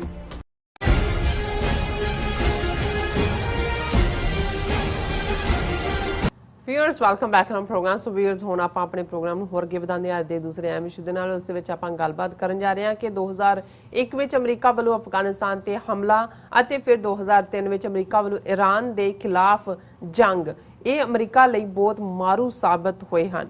So junior Bush ਦੇ ਪ੍ਰੈਜ਼ੀਡੈਂਟ ਹੁੰਦਿਆਂ ਉਸਦੇ ਡਿਫੈਂਸ ਮਿਨਿਸਟਰ ਡੋਨਲਡ ਰਮਜ਼ਫੈਲਡ ਵੱਲੋਂ ਅਮਰੀਕਾ ਨੂੰ ਇਹਨਾਂ ਦੋਹਾਂ ਜੰਗਾਂ ਵਿੱਚ ਫਸਾਇਆ ਗਿਆ ਸੀ। ਸੋ ਬੀਤੇ ਦਿਨੀ ਡੋਨਲਡ ਰਮਜ਼ਫੈਲਡ ਦੀ ਮੌਤ ਹੋਈ ਹੈ, ਪਰ ਮਰਨ ਤੋਂ ਪਹਿਲਾਂ ਉਸ ਨੇ ਆਪਣੇ ਅੱਖੀਂ ਇਹਨਾਂ ਦੋਹਾਂ ਜੰਗਾਂ ਦੇ ਨਤੀਜਿਆਂ ਦਾ ਹਸ਼ਰ ਦੇਖ ਲਿਆ ਹੈ। ਸੋ ਇਸ ਬਾਰੇ ਆਪਾਂ ਵਿਚਾਰ ਚਰਚਾ ਕਰਨ ਜਾ ਰਹੇ ਹਾਂ। ਸੋ ਅਸੀਂ ਚਾਹਾਂਗੇ ਕਿ ਤੁਸੀਂ ਨਾਲ ਇਸੇ ਤਰ੍ਹਾਂ ਹੀ ਬਣੇ ਰਹਿਣਾ। ਦੇਖਣ, ਸੁਣ ਲਿਆ, ਲਿਖਣ ਲਈ ਤੁਹਾਡਾ ਸਭ ਦਾ ਬਹੁਤ ਬਹੁਤ ਸ਼ੁਕਰੀਆ। ਜੀ ਰਾਜ ਸਾਹਿਬ, ਕੀ ਕਹਿਣਾ ਚਾਹੋਗੇ? ਦੇਖੋ, ਜਿਵੇਂ ਬਾਦਸ਼ਾਹਾਂ ਬਾਰੇ ਅਕਸਰ ਇਹ ਕਿਹਾ ਜਾਂਦਾ ਸੀ ਕਿ ਜਿਸ ਬਾਦਸ਼ਾਹ ਕੋਲ, ਜੇ ਬਾਦਸ਼ਾਹ ਭਾਵੇਂ ਖੋਤਾ ਵੀ ਹੋਏ, ਜੇ ਉਸ ਦਾ ਵਜ਼ੀਰ, ਮੁੱਖ ਵਜ਼ੀਰ ਜਿਹਨੂੰ ਅੱਜ ਦੀ ਜ਼ਬਾਨ 'ਚ ਪ੍ਰਾਈਮ ਮਿਨਿਸਟਰ ਕਿਹਾ ਜਾਂਦਾ ਹੈ, ਉਹ ਸਿਆਣਾ ਹੋਏ ਤੇ ਰਾਜਾ ਇਹ ਗੱਲ ਸਮਝਦਾ ਹੋਏ ਕਿ ਮੇਰਾ ਵਜ਼ੀਰ ਜਾਂ ਮੇਰੇ ਵਜ਼ੀਰ ਜਾਂ ਮੇਰੀ ਕੈਬਨਿਟ ਜਾਂ ਮੇਰਾ ਜਿਹੜਾ ਦਰਬਾਰੀ ਨੇ ਉਹ ਮੇਰੇ ਤੋਂ ਸਿਆਣੇ ਨੇ, ਉਹਨਾਂ ਦੀ ਸਲਾਹ ਨਾਲ ਤੁਰੇ, ਤੇ ਫਿਰ ਜਿਹੜਾ ਕਮਲਾ ਜਾਂ ਖੋਤਾ ਬਾਦਸ਼ਾਹ ਵੀ ਹੈ ਉਹ ਕਾਮਯਾਬ ਬਾਦਸ਼ਾਹ ਹੋਏਗਾ। ਤੇ ਬਾਦਸ਼ਾਹ ਜਿੰਨਾ ਮਰਜ਼ੀ ਇੰਟੈਲੀਜੈਂਟ ਹੋਏ, ਸਿਆਣਾ ਹੋਏ, ਜੇ ਉਹਨੂੰ ਲੱਗੇ ਕਿ ਮੈਂ ਉਹੀ ਕਰਨਾ ਜੋ ਮੇਰੇ ਮਨ 'ਚ ਹੈ, ਕਿਸੇ ਗੱਲ ਨੂੰ ਮੈਂ ਨਹੀਂ ਸੁਣਨਾ, ਤੇ ਫਿਰ ਬਹੁਤਿਆਂ ਦਾ ਹਸ਼ਰ ਉਹੀ ਹੁੰਦਾ ਜੋ ਡਿਕਟੇਟਰਾਂ ਦਾ ਹੁੰਦਾ। ਉਹੀ ਡਿਕਟੇਟਰਾਨਾ ਰੁਚੀਆਂ ਨੂੰ ਜਨਮ ਦਿੰਦਾ ਹੈ। ਉਹਨਾਂ ਦੇ ਵਿੱਚ ਅਸੀਂ ਹਿਟਲਰ ਦਾ ਹਸ਼ਰ ਦੇਖਿਆ, ਇੰਦਰਾ ਗਾਂਧੀ ਦਾ ਐਂਡ ਦੇਖਿਆ, ਔਰ ਹੁਣ ਨਰਿੰਦਰ ਮੋਦੀ ਵੀ ਜਿਹੜਾ ਹੈ ਉਸੇ ਹੀ ਰਸਤੇ ਤੇ ਗਾਮਜ਼ਨ ਹੈ। ਬਿਲਕੁਲ। ਇਰਾਕ, ਅਫਗਾਨਿਸਤਾਨ, ਹੁਣ ਇਹ ਦੋ ਐਸੀਆਂ ਵਾਰਸ ਨੇ ਜੇ ਅਸੀਂ 9/11 ਦੀ ਟ੍ਰੈਜਡੀ ਦੀ ਗੱਲ ਕਰੀਏ, ਇਸ 'ਚ ਕੋਈ ਸ਼ੱਕ ਨਹੀਂ ਹੈ ਕਿ ਇਸ ਤੋਂ ਪਹਿਲਾਂ 1960ਵਿਆਂ 'ਚ ਜਦੋਂ ਅਮਰੀਕਾ ਨੂੰ ਗਲਤ ਨੀਤੀਆਂ ਦੇ ਥੱਲੇ, ਬੇਸ਼ੱਕ ਕੋਲਡ ਵਾਰ ਚੱਲ ਰਹੀ ਸੀ, ਸੋਵੀਅਤ ਯੂਨੀਅਨ ਔਰ ਯੂਨਾਈਟਿਡ ਸਟੇਟਸ ਆਫ ਅਮਰੀਕਾ ਦੁਨੀਆ ਭਰ ਦੇ ਵਿੱਚ ਪ੍ਰੋਕਸੀਜ਼ ਖੜੀਆਂ ਕਰ ਰਹੇ ਸੀ। ਕਿਤੇ ਵਿਤਨਾਮ ਦਾ ਅਸੀਂ ਦੇਖਦੇ ਹਾਂ, ਕੰਬੋਡੀਆ ਦਾ ਦੇਖਦੇ ਹਾਂ, ਕੋਰੀਆ ਦਾ ਦੇਖਦੇ ਹਾਂ, ਸਾਊਥ ਅਮਰੀਕਾ 'ਚ ਸੀ। ਔਰ ਉਸ ਸਾਰੇ ਪੀਰੀਅਡ ਦੇ ਵਿੱਚ ਅਮਰੀਕਾ ਦੇ ਲਈ ਜਿਹੜੇ ਦੋ ਮੁਕਾਮ ਉਹਨਾਂ ਦੇ ਆਲਮੋਸਟ ਗ੍ਰੇਵਯਾਰਡ ਵਾਂਗ ਬਣ ਗਏ ਅਮਰੀਕਨ ਫੌਜੀਆਂ ਦੇ। ਪਹਿਲਾਂ ਤਾਂ ਕੋਰੀਅਨ ਵਾਰ ਸੀ ਅਗੇਂਸਟ ਚਾਈਨਾ, ਜੇ ਉਹਨੂੰ ਕਿਹਾ ਜਾਏ ਕਿ ਭਾਈ ਉਹਦੇ 'ਚ ਕੋਈ, ਔਰ ਉਹ UN ਸਿਕਿਉਰਿਟੀ ਕਾਉਂਸਲ ਦੇ ਥੱਲੇ ਹੀ ਜਿਹੜੀ ਆ ਉਸ ਦਾ ਮੈਂਡੇਟ ਸੀ। ਔਰ ਕੋਰੀਅਨ ਵਾਰ ਜ਼ਾਹਰ ਹੈ ਕਿ ਚਾਈਨਾ ਦੇ ਖਿਲਾਫ ਸੀ, ਔਰ ਚਾਈਨਾ ਅਜੇ ਨਵਾਂ ਮਾਓ ਸੇ ਤੁੰਗ 1950 ਦੇ ਵਿੱਚ 1948-49 ਦੇ ਵਿੱਚ ਉਹ ਫ੍ਰੀ ਹੁੰਦਾ, 1953 ਤੱਕ ਪਹੁੰਚਦੇ ਆਏ ਕੋਰੀਅਨ ਵਾਰ ਦੇ ਵਿੱਚ ਚਾਈਨਾ ਜਿਹੜਾ ਉਹ ਝੋਕਿਆ ਜਾਂਦਾ। ਔਰ ਉਸ ਵੇਲੇ ਕਿਉਂਕਿ ਅਮਰੀਕਾ ਦੀ ਫੌਜ ਦੇ ਉਹ ਜਰਨੈਲ ਜਿਨ੍ਹਾਂ ਨੇ ਸੈਕੰਡ ਵਰਲਡ ਵਾਰ ਜਿੱਤੀ ਸੀ, ਉਹ ਬੜੇ ਗੰਗ ਹੋ ਮੂਡ ਦੇ ਵਿੱਚ ਸੀ। ਉਹਨਾਂ ਨੇ ਜਿਉਂ ਹੀ ਇਸ ਕਿਸਮ ਦੀ ਅਗਰੈਸਿਵ ਲਾਈਨ ਲਈ, ਚਾਈਨਾ ਦੇ ਨਾਲ ਵੀ ਟੱਕਰ ਹੋਈ। ਔਰ ਫਿਰ ਅਸੀਂ ਦੇਖਦੇ ਹਾਂ ਜਿਹਨੂੰ ਵੀ ਵਾਸ਼ਿੰਗਟਨ ਜਾਣ ਦਾ ਮੌਕਾ ਮਿਲਦਾ ਉਹ ਦੋ ਵਾਰ ਮੈਮੋਰੀਅਲ ਜ਼ਰੂਰ ਦੇਖਦਾ ਹੈ। ਇੱਕ ਕੋਰੀਅਨ ਵਾਰ ਮੈਮੋਰੀਅਲ ਹੈ ਜਿਹਦੇ 'ਚ 60,000 ਦੇ ਕਰੀਬ ਅਮਰੀਕਨ ਫੌਜੀ ਮਾਰੇ ਗਏ, ਔਰ ਉਹਦੇ 'ਚ ਬਹੁਤ ਸਾਰੇ ਦੂਸਰੇ ਵੀ ਮੁਲਕਾਂ ਦੇ ਵੀ, ਭਾਰਤ ਦੇ ਵੀ, ਕਿਉਂਕਿ ਉਹ UN ਦੇ ਥੱਲੇ ਸੀ ਮਿਸ਼ਨ। ਔਰ ਦੂਸਰਾ ਫਿਰ ਜਿਹੜੀ ਇਕੱਲੀ ਕੰਧ ਹੈ ਗ੍ਰੇਨਾਈਟ ਦੀ, ਜਿਹਦੇ ਤੇ 60,000 ਤੋਂ ਜ਼ਿਆਦਾ ਅਮਰੀਕਨ ਫੌਜੀਆਂ ਦੇ ਨਾਂ ਲਿਖੇ ਹੋਏ ਨੇ, ਵਿਤਨਾਮ ਵਾਰ ਮੈਮੋਰੀਅਲ, ਕਿਉਂਕਿ ਇੰਨੇ ਫੌਜੀ ਮਰੇ ਔਰ ਮਿਲੀਅਨਸ ਇਹਨਾਂ ਨੇ ਵਿਤਨਾਮੀ ਵੀ ਮਾਰੇ।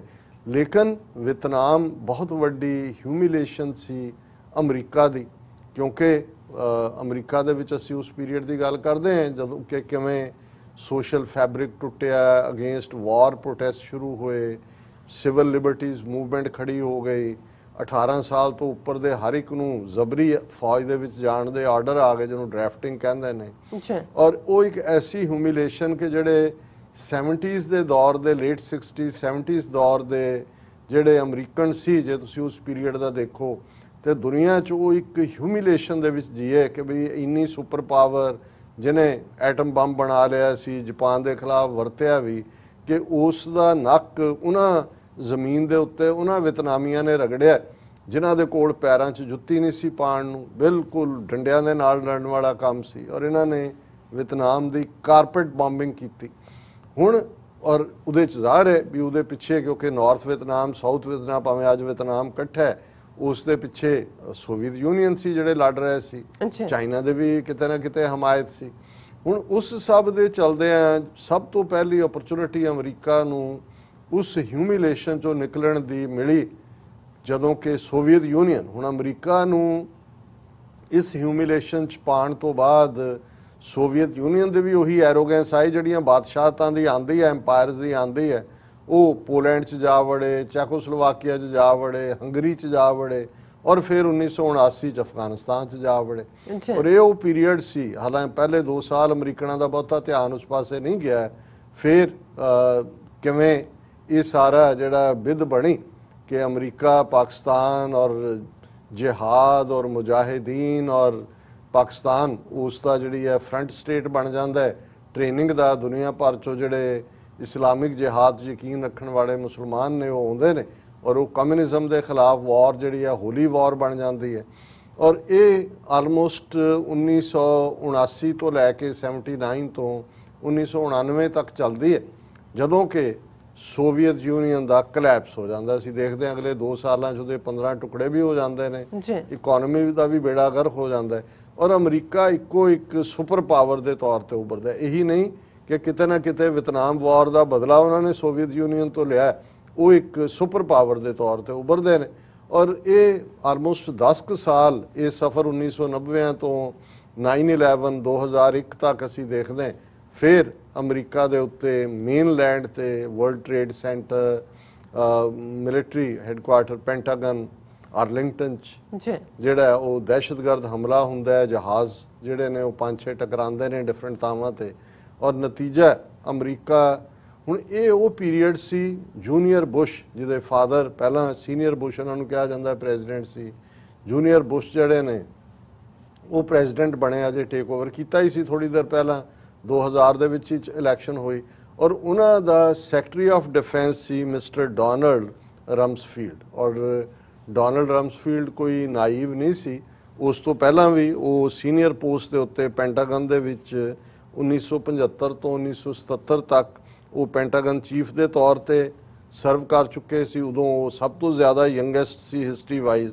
ਫਿਰ 2001 ਤੋਂ 2006 ਇਹ 6 ਸਾਲ ਉਹ ਕ੍ਰੂਸ਼ਲ ਪੀਰੀਅਡ ਨੇ ਜਦੋਂ ਇਸੇ ਹੀ ਸਰਵਿਸ 'ਚ ਰਿਹਾ, ਜਿਹਨੂੰ ਸੈਕਟਰੀ ਆਫ ਡਿਫੈਂਸ ਕਹਿੰਦੇ ਨੇ, ਡਿਫੈਂਸ ਮਿਨਿਸਟਰ ਹੈ। ਅੱਛਾ, ਹੁਣ ਜੂਨੀਅਰ ਬੁਸ਼ ਜਿਹੜਾ ਕਿ ਆਪਣੇ ਪਿਓ ਦੇ ਮੁਕਾਬਲੇ ਕੁਝ ਵੀ ਨਹੀਂ ਸੀ, ਜਾਂ ਇਉਂ ਕਹੀਏ ਕਿ ਭਾਈ ਬਿਲਕੁਲ ਹੀ ਮੀਡੀਓਕਰ ਸੀ, ਲੇਕਿਨ ਉਹ ਰਿਲਾਈ ਕਰਦਾ ਸੀ ਉਹਦਾ ਵਾਈਸ ਪ੍ਰੈਜ਼ੀਡੈਂਟ ਡਿਕ ਚੈਨੀ ਔਰ secretary of defence mister Donald ਜਿਹੜੇ ਨੇ ਮਿਸ ਰਮਸਫੈਲਡ ਜਾਂ ਉਸ ਦੇ ਉੱਤੇ। ਅੱਛਾ, ਹੁਣ 9/11 ਤੋਂ ਬਾਅਦ ਅਫਗਾਨਿਸਤਾਨ ਬੇਸ਼ੱਕ ਤਾਲਿਬਾਨ ਦਾ ਕੋਈ ਰੋਲ ਨਹੀਂ ਸੀ, ਜਿਹੜੇ ਇੱਥੇ ਦਹਿਸ਼ਤਗਰਦ ਆਏ ਉਹਨਾਂ ਦਾ ਇੰਨਾ ਹੀ ਕਸੂਰ ਸੀ ਕਿ ਜਿਸ ਉਸਾਮਾ ਨੂੰ ਅਮਰੀਕਾ ਨੇ ਕਦੇ ਹੋਸਟ ਕੀਤਾ ਸੀ ਉਸ ਜਿਹਾਦੀ ਵਾਰ ਦੇ ਵੇਲੇ ਅਗੇਂਸਟ ਸੋਵੀਅਤ ਯੂਨੀਅਨ, ਉਹਨਾਂ ਨੇ ਆਪਣੀ ਅਫਗਾਨ ਟ੍ਰੈਡੀਸ਼ਨ ਦੇ ਥੱਲੇ ਕਿ ਪ੍ਰਾਹੁਣਿਆਂ ਨੂੰ ਕਦੇ ਬਾਹਰ ਨਹੀਂ ਕੱਢਿਆ ਜਾਂਦਾ, ਉਹਨੂੰ ਡਿਫੈਂਡ ਕੀਤਾ ਜਾਂਦਾ, ਉਹਨੂੰ ਰੱਖਿਆ ਹੋਇਆ ਸੀ। ਔਰ ਇਹ ਉਹ ਪਨਾਹਗਾਹ ਸੀ ਅਫਗਾਨਿਸਤਾਨ, ਕਿਉਂਕਿ ਲੈਂਡਸਕੇਪ ਵੀ ਸੂਟ ਕਰਦਾ ਸੀ। ਔਰ ਇਹ ਧਮਾਕੇ ਅਲ-ਕਾਇਦਾ ਦੇ ਖਾਤੇ 'ਚ ਪਏ, ਔਰ ਇਹ ਇਵੇਂ ਹੀ ਸੀ ਅਫਗਾਨਿਸਤਾਨ ਤੇ ਫੁੱਲ ਸਕੇਲ ਧਾਵਾ, ਜਿਵੇਂ ਤੁਸੀਂ ਕਿਸੇ ਮੱਛਰ ਨੂੰ ਮਾਰਨ ਦੇ ਲਈ ਘਰ ਦੀ ਕੰਧ ਜਿਹੜੀ ਆ ਉਹ ਘਰ ਨੂੰ ਹੀ ਢਾਹ ਦਿਓ ਵੀ ਮੱਛਰ ਬੜੇ ਨੇ ਘਰ ਦੇ ਅੰਦਰ, ਔਰ ਫਿਰ ਖੁਸ਼ ਹੋਵੋ ਕਿ ਚਲੋ ਘਰ ਡਿੱਗ ਪਿਆ, ਮੱਛਰ ਵੀ ਮਰ ਗਿਆ ਉਹਦੇ ਨਾਲ। ਹੁਣ ਇਹ ਜਿਹੜੀ ਵਾਰ, ਕਿਉਂਕਿ ਉਹ ਬੇਸ਼ੱਕ ਜੂਨੀਅਰ ਬੁਸ਼ ਜਿਹੜਾ ਉਹ ਪ੍ਰੈਜ਼ੀਡੈਂਟ ਦੇ ਕੁਰਸੀ ਤੇ ਸੀ, ਲੇਕਿਨ ਇਹ ਵੀ ਅਫਗਾਨਿਸਤਾਨ ਵਾਰ ਜਿਹੜੀ ਫਿਰ ਲਗਭਗ 20 ਸਾਲ ਚੱਲੀ। ਔਰ ਅੱਜ ਜਦੋਂ ਅਸੀਂ ਗੱਲ ਕਰ ਰਹੇ ਹਾਂ, ਇਹ ਦੋਵੇਂ ਚੀਜ਼ਾਂ 2-3 ਦਿਨ ਪਹਿਲਾਂ ਡੋਨਲਡ ਰਮਸਫੀਲਡ ਦੀ ਡੈਥ ਹੋਈ ਹੈ ਨਿਊ ਮੈਕਸੀਕੋ ਦੇ ਵਿੱਚ, ਉਹਦੀ ਉਮਰ 88 ਸਾਲ ਦੀ ਸੀ ਲਗਭਗ। ਔਰ ਮੈਂ ਜਦੋਂ ਇਹ ਤੁਸੀਂ ਕਿਹਾ ਕਿ ਆਪਣੀਆਂ ਅੱਖਾਂ ਦੇ ਸਾਹਮਣੇ ਹਸ਼ਰ ਦੇਖਿਆ, ਕਿਉਂਕਿ ਦੋਨੋਂ ਹੀ ਇਹ ਵਾਰਸ ਡੋਨਲਡ ਨੇ ਹੀ, ਉਸ ਤੋਂ ਬਾਅਦ ਡੋਨਲਡ ਟਰੰਪ ਆਇਆ, ਉਹ ਤਾਂ ਹੋਰ ਅੱਗੇ ਲੈ ਗਿਆ, ਤੇ ਇਹਨੂੰ ਵੀ ਮੈਂ ਹੁਣ ਡੋਨਲਡ ਹੀ ਕਹਿੰਦਾ, ਰਮਸਫੀਲਡ ਪੂਰਾ ਨਾਂ ਨਹੀਂ ਲੈਂਦਾ। ਔਰ ਇਸ ਵਾਰ ਦਾ ਜਿਹੜੀ ਅਫਗਾਨਿਸਤਾਨ 'ਚ ਫੁੱਲ ਸਕੇਲ ਵਿੱਢੀ, ਉਹਦਾ ਹਸ਼ਰ ਕੀ ਹੋਇਆ ਅਸੀਂ ਦੇਖਦੇ ਹਾਂ ਕਿ ਅੱਜ ਬਰਾਬਰ ਖਬਰਾਂ ਨੇ ਕਿ Bagram last US and NATO forces leave key Afghanistan base. ਹੁਣ ਬੈਗਰਾਮ ਜਾਂ ਬਗਰਾਮ ਸ਼ਾਇਦ ਹੋਏਗਾ ਉਹਨਾਂ ਦੀ ਪਸ਼ਤੋ ਜ਼ਬਾਨ ਦੇ ਵਿੱਚ, ਬਗਰਾਮ 에ਅਰਪੋਰਟ ਉਹ ਹੈ ਜਿਹੜਾ ਸਭ ਤੋਂ ਸਫਿਸਟੀਕੇਟ 에ਅਰ ਬੇਸ ਸਭ ਤੋਂ ਪਹਿਲਾਂ ਸੋਵੀਅਤ ਯੂਨੀਅਨ ਨੇ ਐਸਟੈਬਲਿਸ਼ ਕੀਤਾ। ਔਰ ਇਸੇ ਹੀ ਜਿਹੜਾ ਬਗਰਾਮ ਨੇ ਸੋਵੀਅਤਸ ਦਾ ਐਗਜ਼ਿਟ ਵੀ ਦੇਖਿਆ ਉਹਨਾਂ ਦੀ ਬਹਾਦਰੀ ਦੇ ਥੱਲੇ 1999 'ਚ 10 ਸਾਲ ਬਾਅਦ। ਔਰ ਅਮਰੀਕਾ ਨੇ ਇਹਨੂੰ ਹੋਰ ਵੀ ਸਫਿਸਟੀਕੇਟ ਬਣਾਇਆ, ਕਈ ਮੀਲਾਂ 'ਚ ਫੈਲਿਆ ਹੋਇਆ, ਉਹਦੇ ਨੇੜੇ ਤੇੜੇ ਵੀ ਕਈ ਪਿੰਡ ਵਸੇ ਹੋਏ, ਕਿੰਨੇ ਹੈਲੀਪੈਡ, ਕਿੰਨੇ ਪਾਰਕਿੰਗ ਸਪਾਟ, ਕਿੰਨੇ ਅੰਦਰ ਪ੍ਰਿਜ਼ਨ ਟਾਈਪ ਵੀ ਬਣਾਇਆ ਸੀ ਕਿ ਵਿਦਿਨ ਉਹਨਾਂ ਦੀ ਇੱਕ ਪਾਸੇ ਇੱਥੇ ਗੁਆਟਾਨਾਮਾ ਬੇਸ ਸੀ ਜਿੱਥੋਂ ਅਫਗਾਨਾਂ ਨੂੰ ਔਰ ਦੂਜਿਆਂ ਨੂੰ ਲਿਆ ਕੇ, ਜਿਹਦੇ 'ਚ ਈਵਨ ਮੁਸ਼ਰਫ ਨੇ ਵੀ ਹੈਲਪ ਕੀਤੀ, ਉੱਥੋਂ ਚੁੱਕ ਕੇ ਇੱਥੇ ਟਾਰਚਰ ਕੀਤਾ ਜਾਂਦਾ ਸੀ। ਔਰ ਇੱਕ ਉਹਨਾਂ ਦਾ ਬੇਸ ਉਸੇ 'ਚ ਹੀ ਸੀ। ਔਰ ਇੱਧਰ ਜਦੋਂ ਇਹ ਡੋਨਲਡ ਦੀ ਮੌਤ ਹੋ ਰਹੀ ਹੈ, ਆਪਣੀਆਂ ਅੱਖਾਂ ਸਾਹਮਣੇ ਦੇਖ ਰਿਹਾ ਹੈ ਕਿ 20 ਸਾਲ ਦੀ ਜੰਗ ਦੇ ਵਿੱਚ ਅਮਰੀਕਾ ਡਿਫੀਟ ਹੋਇਆ ਔਰ ਇਵੈਂਚੁਅਲੀ ਉੱਥੋਂ ਐਗਜ਼ਿਟ ਹੋ ਰਿਹਾ। ਉਹਨੇ ਦੇਖਿਆ ਉਹਦੀ ਨੀਤੀ ਦਾ ਕੀ ਹਸ਼ਰ ਹੋਇਆ। ਔਰ ਇੱਕ ਜਿਹੜੀ ਇਸ ਤੋਂ ਵੀ ਵੱਧਤਰ ਅਜੇ ਅਫਗਾਨਿਸਤਾਨ ਦੀ ਇਸ ਜੰਗ ਦਾ ਤੁਸੀਂ ਕੋਈ ਰੈਜ਼ਨ ਡਾਟਾ ਇਹ ਦੇਖ ਸਕਦੇ ਹੋ ਜੀ, 3000 ਤੋਂ ਜ਼ਿਆਦਾ ਅਮਰੀਕਨ ਸੋਲਜਰ ਮਰੇ ਤੇ ਅਮਰੀਕਨਾਂ ਨੇ ਰਿਵੈਂਜ, ਉਹਨੂੰ ਤੁਸੀਂ ਫਿਰ ਵੀ ਰਿਮੋਟਲੀ ਕੋਈ ਜਸਟੀਫਾਈ ਕਰ ਸਕਦੇ। ਪਰ 2003 ਦੇ ਵਿੱਚ ਅਮਰੀਕਾ ਦਾ ਇਰਾਕ ਦੇ ਉੱਤੇ ਧਾਵਾ, ਔਰ ਉਹਦੇ ਲਈ ਬਿਲਕੁਲ ਝੂਠੀ ਜਿਹੜੀ ਹਾਈਪੋਥਸਿਸ ਦਿੱਤੀ ਗਈ। ਔਰ ਉਸ ਵੇਲੇ ਜੂਨੀਅਰ ਬੁਸ਼ ਦੇ secretary of state general Powell ਜਿਹੜੇ ਅਫਰੀਕਨ ਅਮਰੀਕਨ ਸੀ ਔਰ ਬੜਾ ਡਿਸਟਿੰਗੁਇਸ਼ਡ ਹੈ, ਉਹਦੇ ਤੋਂ ਵੀ ਝੂਠ ਬੁਲਾਇਆ ਗਿਆ ਸੈਕਟਰੀ ਆਫ ਸਟੇਟ ਤੋਂ। ਔਰ ਉਹ ਸੀ ਕਿ ਇਰਾਕ ਦੇ ਕੋਲ, ਇਰਾਕ ਅੰਡਰ ਸਦਾਮ ਹੁਸੈਨ, ਉਹਦੇ ਕੋਲ ਜਿਹੜੇ ਨੇ ਵੈਪਨਸ ਆਫ ਮਾਸ ਡਿਸਟਰਕਸ਼ਨ, ਜਿਹੜਾ ਲਫ਼ਜ਼ ਉਦੋਂ ਬੜਾ ਪੋਪੂਲਰਾਈਜ਼ ਕੀਤਾ ਗਿਆ, ਮਤਲਬ ਬਾਇਓਲੋਜੀਕਲ ਵੈਪਨ ਔਰ ਤਬਾਹੀ ਵਾਲੇ ਨੇ। ਔਰ ਅਮਰੀਕਾ ਨੇ ਇਹ ਸਾਰੀ ਝੂਠੀ ਜਿਹੜੀ ਉਹ ਫਰਜ਼ੀ ਐਵੀਡੈਂਸ ਕ੍ਰੀਏਟ ਕੀਤੀ। ਇਸੇ ਡੋਨਲਡ ਨੇ ਔਰ ਇਹਨੂੰ ਜਸਟੀਫਾਈ ਕਰਨ ਲਈ ਅਮਰੀਕਨਾਂ ਸਾਹਮਣੇ ਬਾਅਦ ਦੇ ਵਿੱਚ ਉਹ ਝੂਠ ਵੀ ਫੜਿਆ ਗਿਆ। ਔਰ ਇਰਾਕ ਵਾਰ ਦਾ ਕੀ ਹਸ਼ਰ ਹੋਇਆ, ਕਿਉਂਕਿ ਸਦਾਮ ਹੁਸੈਨ ਇੱਕ ਪਾਵਰਫੁਲ ਐਂਟੀਟੀ ਜਿਹੜਾ ਹਮੇਸ਼ਾ ਪ੍ਰੋ ਵੈਸਟ ਸੀ, ਪ੍ਰੋ ਅਮਰੀਕਾ ਸੀ। ਅਮਰੀਕਾ ਦੇ ਕਹਿਣ ਤੇ ਉਹਨੇ 1979 ਚ ਜਦੋਂ ਕਿ ਆਇਤੁੱਲਾ ਖਮੀਨੀ ਦੇ ਥੱਲੇ ਈਰਾਨ ਦੇ ਵਿੱਚ ਤਬਦੀਲੀ ਸ਼ੁਰੂ ਹੁੰਦੀ ਹੈ, ਜਿਹਨੂੰ ਉਹ ਜ਼ਾਹਰ ਹੈ ਇਸਲਾਮਿਕ ਰੈਵੋਲੂਸ਼ਨ ਕਹਿੰਦੇ ਨੇ, ਤੇ ਇਰਾਕ ਨੇ ਹਮਲਾ ਕੀਤਾ ਈਰਾਨ ਤੇ। 8-10 ਸਾਲ ਚੱਲੀ ਜੰਗ, ਲੱਖਾਂ ਈਰਾਨੀ ਇਰਾਕੀ ਮਾਰੇ ਗਏ। ਔਰ ਸਭ ਤੋਂ ਪਹਿਲਾਂ ਜਿਹੜੇ ਬਾਇਓਲੋਜੀਕਲ ਵੈਪਨ ਨੇ ਸਦਾਮ ਹੁਸੈਨ ਨੇ ਯੂਜ਼ ਕੀਤੇ ਈਰਾਨ ਦੀਆਂ ਫੌਜਾਂ ਦੇ ਖਿਲਾਫ, ਔਰ ਫਿਰ ਆਪਣੇ ਕੁਰਦਾਂ ਦੇ ਖਿਲਾਫ ਵੀ। ਉਦੋਂ ਸਦਾਮ ਹੁਸੈਨ ਅਮਰੀਕਾ ਦਾ ਐਲਾਈ ਸੀ, ਸੋ ਉਦੋਂ ਇਹਨਾਂ ਨੂੰ ਨਹੀਂ ਸੀ ਚੁੱਭਦਾ। ਪਰ ਅਲਟੀਮੇਟਲੀ ਕਿਉਂਕਿ ਇਜ਼ਰਾਈਲ ਨੂੰ ਇਹ ਲੱਗਦਾ ਸੀ ਕਿ ਇਰਾਕ ਡਿਵੈਲਪ ਵੀ ਹੋ ਰਿਹਾ ਹੈ, ਨਿਊਕਲੀਅਰ ਵੀ ਪਾਵਰ ਬਣਨ ਜਾ ਰਿਹਾ ਹੈ, ਔਰ ਇੰਨਾ ਮਜ਼ਬੂਤ ਨਾ ਹੋ ਜਾਏ ਕਿ ਕੱਲ ਨੂੰ ਚੈਲੰਜ ਹੋਏ।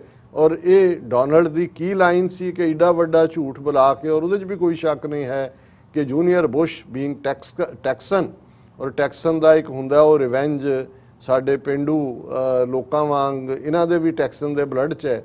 ਔਰ ਕਿਉਂਕਿ ਸਦਾਮ ਹੁਸੈਨ ਨੇ ਜਦੋਂ ਇਹਦਾ ਪਿਓ ਸੀਨੀਅਰ ਬੁਸ਼ ਦੂਸਰੀ ਵਾਰੀ ਸੈਕੰਡ ਟਰਮ ਹਾਰਿਆ ਪ੍ਰੈਜ਼ੀਡੈਂਸੀ ਦੀ, ਔਰ ਪਹਿਲੀ ਜਿਹੜੀ ਇਰਾਕ ਵਾਰ ਸੀ 1991 ਚ ਇਹਦੇ ਪਿਓ ਨੇ ਹੀ ਵਿੱਢੀ ਸੀ। ਸੋ ਜਦੋਂ ਕੁਵੈਤ ਦੇ ਉੱਤੇ ਇਰਾਕ ਦੀਆਂ ਫੌਜਾਂ ਨੇ ਕੰਟਰੋਲ ਕਰ ਲਿਆ, ਉਹ ਵੀ ਅਮਰੀਕਾ ਦੇ ਕਹਿਣ ਤੇ ਵੱਖਰੀ ਕਹਾਣੀ ਹੈ। ਔਰ ਜਦੋਂ ਸੀਨੀਅਰ ਬੁਸ਼ ਹਾਰਿਆ ਤੇ ਫਿਰ ਉਹਨੇ ਸਦਾਮ ਹੁਸੈਨ ਨੇ ਉੱਤੇ ਨੂੰ ਹਵਾ 'ਚ ਗੋਲੀਆਂ ਵੀ ਚਲਾਈਆਂ ਔਰ ਸੈਲੀਬ੍ਰੇਟ ਕੀਤਾ। ਸੋ ਕਿਤੇ ਨਾ ਕਿਤੇ ਇਹਦੀ ਜਿਹੜਾ ਇੱਕ ਰਿਵੈਂਜ ਦੀ ਬਿਰਤੀ, ਪਰ ਉਹਦੇ ਨਾਲ ਜੁੜਿਆ ਹੋਇਆ ਫਿਰ ਵੱਡੀ ਪੋਲਿਟਿਕਸ ਮਿਡਲ ਈਸਟ ਦੀ ਹੁੰਦੀ ਹੈ। ਕਿਉਂਕਿ ਜੇ 25 ਸਾਲ ਫਿਰ ਤੁਸੀਂ ਡੋਨਲਡ ਰਮਸਫੀਲਡ ਦੇ ਦੇਖਣੇ ਹੋਣ ਕਿ ਉਹਨੇ ਕਿਵੇਂ ਕਾਰਪੋਰੇਟ ਅਮਰੀਕਾ ਨੂੰ ਰਨ ਕੀਤਾ। ਡਿਕ ਚੈਨੀ ਦੇ ਵਾਈਸ ਪ੍ਰੈਜ਼ੀਡੈਂਟ ਦੇ ਬਿਜ਼ਨਸ ਇੰਟਰਸਟ ਸੀ। ਹਾਲਾਂ ਬਾਅਦ 'ਚ ਇਹਨੇ ਡੋਨਲਡ ਨੇ ਜੀ ਚੈਰਿਟੀਜ਼ ਬਣਾਤੀਆਂ, ਜਿਹੜੇ ਫੌਜੀ ਮਾਰੇ ਜਾ ਰਹੇ ਨੇ, ਜਿਹੜੇ ਜਿਹੜੇ ਨੇ ਉਹਦੇ 'ਚ ਵੂਨਡਿਡ ਨੇ, ਕੈਜੂਅਲਟੀਜ਼ ਨੇ, ਉਹਨਾਂ ਦੇ ਟੱਬਰਾਂ ਦੀ ਮਦਦ, ਇਹ ਉਹ ਜੋ ਚੈਰਿਟੀ ਦੇ ਨਾਂ ਥੱਲੇ ਫਿਰ ਕਾਰਪੋਰੇਟ ਸੈਕਟਰ ਕਰਦਾ। ਪਰ ਇਹਦੇ 'ਚ ਕੋਈ ਸ਼ੱਕ ਨਹੀਂ ਹੈ ਕਿ ਸਦਾਮ ਹੁਸੈਨ ਨੂੰ ਹਿਊਮਿਲੇਟ ਕਰਕੇ ਮਾਰਿਆ ਗਿਆ। ਲੇਕਿਨ ਉਹਦਾ ਨਤੀਜਾ ਸਾਹਮਣੇ ਹੈ ਕਿ ਅਮਰੀਕਾ ਦਾ ਮਿਡਲ ਈਸਟ ਦੇ ਵਿੱਚ ਹਾਲ ਕੀ ਹੋਇਆ। ਉਹੀ ਇਰਾਕ ਜਿਹਨੂੰ ਇਹ ਕਹਿੰਦੇ ਸੀ ਜੀ ਕਿ ਇਹ ਸਦਾਮ ਹੁਸੈਨ ਡਿਕਟੇਟਰਸ਼ਿਪ, ਔਰ ਦੂਜਾ ਤੇ ਇੱਕ ਪਾਸੇ ਈਰਾਨ ਦੇ ਖਿਲਾਫ ਜੰਗ ਸੀ। ਈਰਾਨ ਦੇ ਬਰਾਬਰ ਇੱਕ ਹੋਰ ਸ਼ੀਆ ਮੈਜੋਰਿਟੀ ਕੰਟਰੀ ਇਰਾਕ ਦੇ ਵਿੱਚ ਜਿਹੜੀ ਆ ਉਹ ਪੈਦਾ ਹੋਈ। ਅੱਜ ਇਰਾਕ ਦਾ ਜਿਹੜਾ ਹੈੱਡ ਹੈ ਉਹ ਸਭ ਤੋਂ ਪਹਿਲਾਂ ਸਲਾਹ ਲਈ ਤਹਿਰਾਨ 'ਚ ਜਾਂਦਾ। ਸੋ ਉਹ ਇਰਾਕ ਇਹਨਾਂ ਦੇ ਹੱਥੋਂ ਨਿਕਲਿਆ। ਮਿਡਲ ਈਸਟ ਅਸੀਂ ਇਹਨਾਂ ਦਾ ਸੀਰੀਆ ਪਾਲਿਸੀ ਦਾ ਕਲੈਪਸ ਦੇਖਿਆ, ਔਰ ਲੇਟਲੀ ਅਸੀਂ ਦੇਖਿਆ ਵੀ ਕਿਵੇਂ ਅੱਜ ਚਾਈਨਾ ਹੋਏ, ਰਸ਼ੀਆ ਹੋਏ, ਇਹ ਸਾਰਿਆਂ ਨੇ बढ़त ਬਣਾਈ ਹੈ ਮਿਡਲ ਈਸਟ ਦੇ ਵਿੱਚ। ਔਰ ਅਮਰੀਕਾ ਦੀ ਜਿਹੜੀ ਉੱਥੇ ਪ੍ਰੈਜ਼ੈਂਸ ਹੈ ਉਹ ਸਭ ਤੋਂ ਕਮਜ਼ੋਰ ਹੈ। ਸੋ ਇਹ ਮੈਂ ਇਸ ਲਈ ਕਿਹਾ ਕਿ ਭਾਈ ਆਪਣੀਆਂ ਅੱਖਾਂ ਦੇ ਸਾਹਮਣੇ ਡੋਨਲਡ ਰਮਸਫੈਲਡ ਨੇ ਹਸ਼ਰ ਦੇਖਿਆ ਅਫਗਾਨਿਸਤਾਨ ਨੀਤੀ ਦਾ ਵੀ ਔਰ ਇਰਾਕ ਨੀਤੀ ਦਾ ਵੀ। ਸੋ ਰੱਬ ਬਹੁਤ ਵਾਰ ਦਿਖਾ ਦਿੰਦਾ ਜਿਹੜਾ ਅਸੀਂ ਸਮਝਦੇ ਹਾਂ ਕਿ ਭਾਈ ਸਾਡੀ ਗੱਲ ਪੁੱਗ ਰਹੀ ਹੈ, ਅਸੀਂ ਮਨ ਆਈ ਕੀਤੀ। ਔਰ ਇਹਨਾਂ ਦੋਨੋਂ ਹੀ ਜੰਗਾਂ ਦੇ ਵਿੱਚ ਇੱਕ ਤਾਂ ਅਮਰੀਕਾ ਦੇ ਇੰਟਰਸਟ ਕਿਵੇਂ ਸਰਵਤਾ ਕੀ ਹੋਣੇ ਸੀ, ਕਿਵੇਂ ਡਿਕਲਾਈਨ ਹੋਏ। ਪਰ ਜੇ ਹਿਸਾਬ ਕਿਤਾਬ ਪੁੱਛਿਆ ਜਾਏ ਕਿ ਇਹਨਾਂ ਦੋਨਾਂ ਜੰਗਾਂ 'ਚ ਜਿਹੜੇ ਲੱਖਾਂ ਲੋਕ ਮਾਰੇ ਗਏ, ਜਿਹੜੇ ਕਰੋੜਾਂ ਲੋਕ ਅਦਰਵਾਈਜ਼ ਇਕਨੋਮਿਕਲੀ ਜਿਨ੍ਹਾਂ ਨੇ ਸਫਰ ਕੀਤਾ, ਉਹਨਾਂ ਦੇ ਲਈ ਕੌਣ ਜ਼ਿੰਮੇਵਾਰ ਹੈ? ਕਿਉਂਕਿ ਅਲਟੀਮੇਟਲੀ ਜ਼ਿੰਮੇਵਾਰੀ ਇਹਨਾਂ ਦੇ ਹੀ ਆ ਕੇ ਖਾਤੇ 'ਚ ਪੈਂਦੀ ਹੈ ਜਿਨ੍ਹਾਂ ਨੇ ਇਹ ਜੰਗਾਂ ਵਿੱਢੀਆਂ। ਬਿਲਕੁਲ ਡਾਕਟਰ ਸਾਹਿਬ, ਤੁਹਾਡਾ ਬਹੁਤ ਬਹੁਤ ਸ਼ੁਕਰੀਆ। ਸੋ ਥਲੇ ਨੇ ਬ੍ਰੇਕ ਵਿਊਅਰਸ, ਤੁਸੀਂ ਸਾਨੂੰ ਇਸੇ ਤਰ੍ਹਾਂ ਹੀ ਜੁੜੇ ਰਹਿਣਾ। ਮਿਲਦੇ ਹਾਂ after this short break.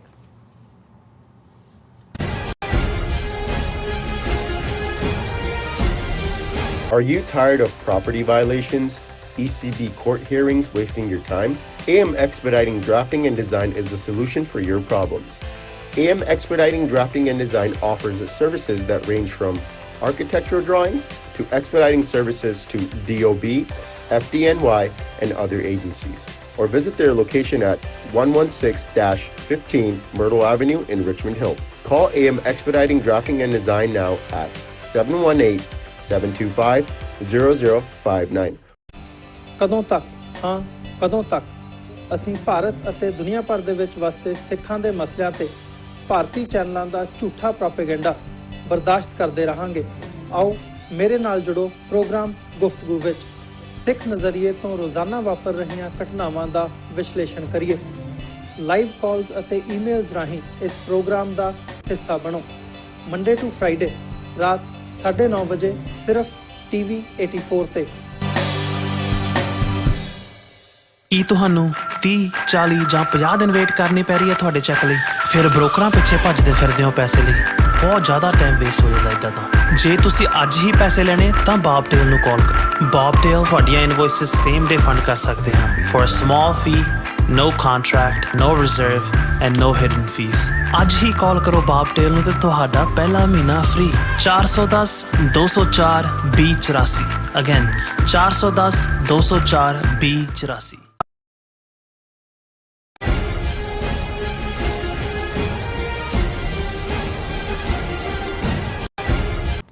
ਦਰਸ਼ਕੋ, break ਤੋਂ ਬਾਅਦ ਆਪਾਂ ਤੁਹਾਨੂੰ ਸਭ ਨੂੰ ਜੀ ਆਇਆਂ ਕਹਿੰਦੇ ਹਾਂ। ਸੋ ਹੁਣ ਆਪਾਂ ਗੱਲਬਾਤ ਕਰਨ ਜਾ ਰਹੇ ਹਾਂ ਚੀਨ ਦੇ ਹਵਾਲੇ ਨਾਲ ਕਿ ਚੀਨ ਕਮਿਊਨਿਸਟ ਪਾਰਟੀ ਦੀ 100ਵੀਂ ਵਰ੍ਹੇਗੰਢ ਮੌਕੇ ਚੀਨ ਦੇ ਪ੍ਰੈਜ਼ੀਡੈਂਟ ਸ਼ੀ ਜਿਨਪਿੰਗ ਨੇ ਆਪਣੀ ਦਿੱਤੀ ਵੰਗਾਰ ਭਰੀ ਸਪੀਚ ਵਿੱਚ ਚੀਨ ਮੁਲਕ ਦੇ ਜਿਹੜੇ ਕੌਨਫੀਡੈਂਸ ਅਤੇ ਤਰੱਕੀ ਦਾ ਜਿਹੜਾ ਇਜ਼ਹਾਰ ਕੀਤਾ ਹੈ ਅਤੇ ਚੀਨ ਦੇ ਇਸ ਕੌਨਫੀਡੈਂਸ ਦੇ ਕੀ ਮਾਇਨੇ ਹਨ ਅਤੇ ਇਸ ਦਾ ਪਿਛੋਕੜ ਕੀ ਹੈ। ਸੋ ਇਸ ਬਾਰੇ ਆਪਾਂ ਵਿਚਾਰ ਚਰਚਾ ਕਰਨ ਜਾ ਰਹੇ ਹਾਂ।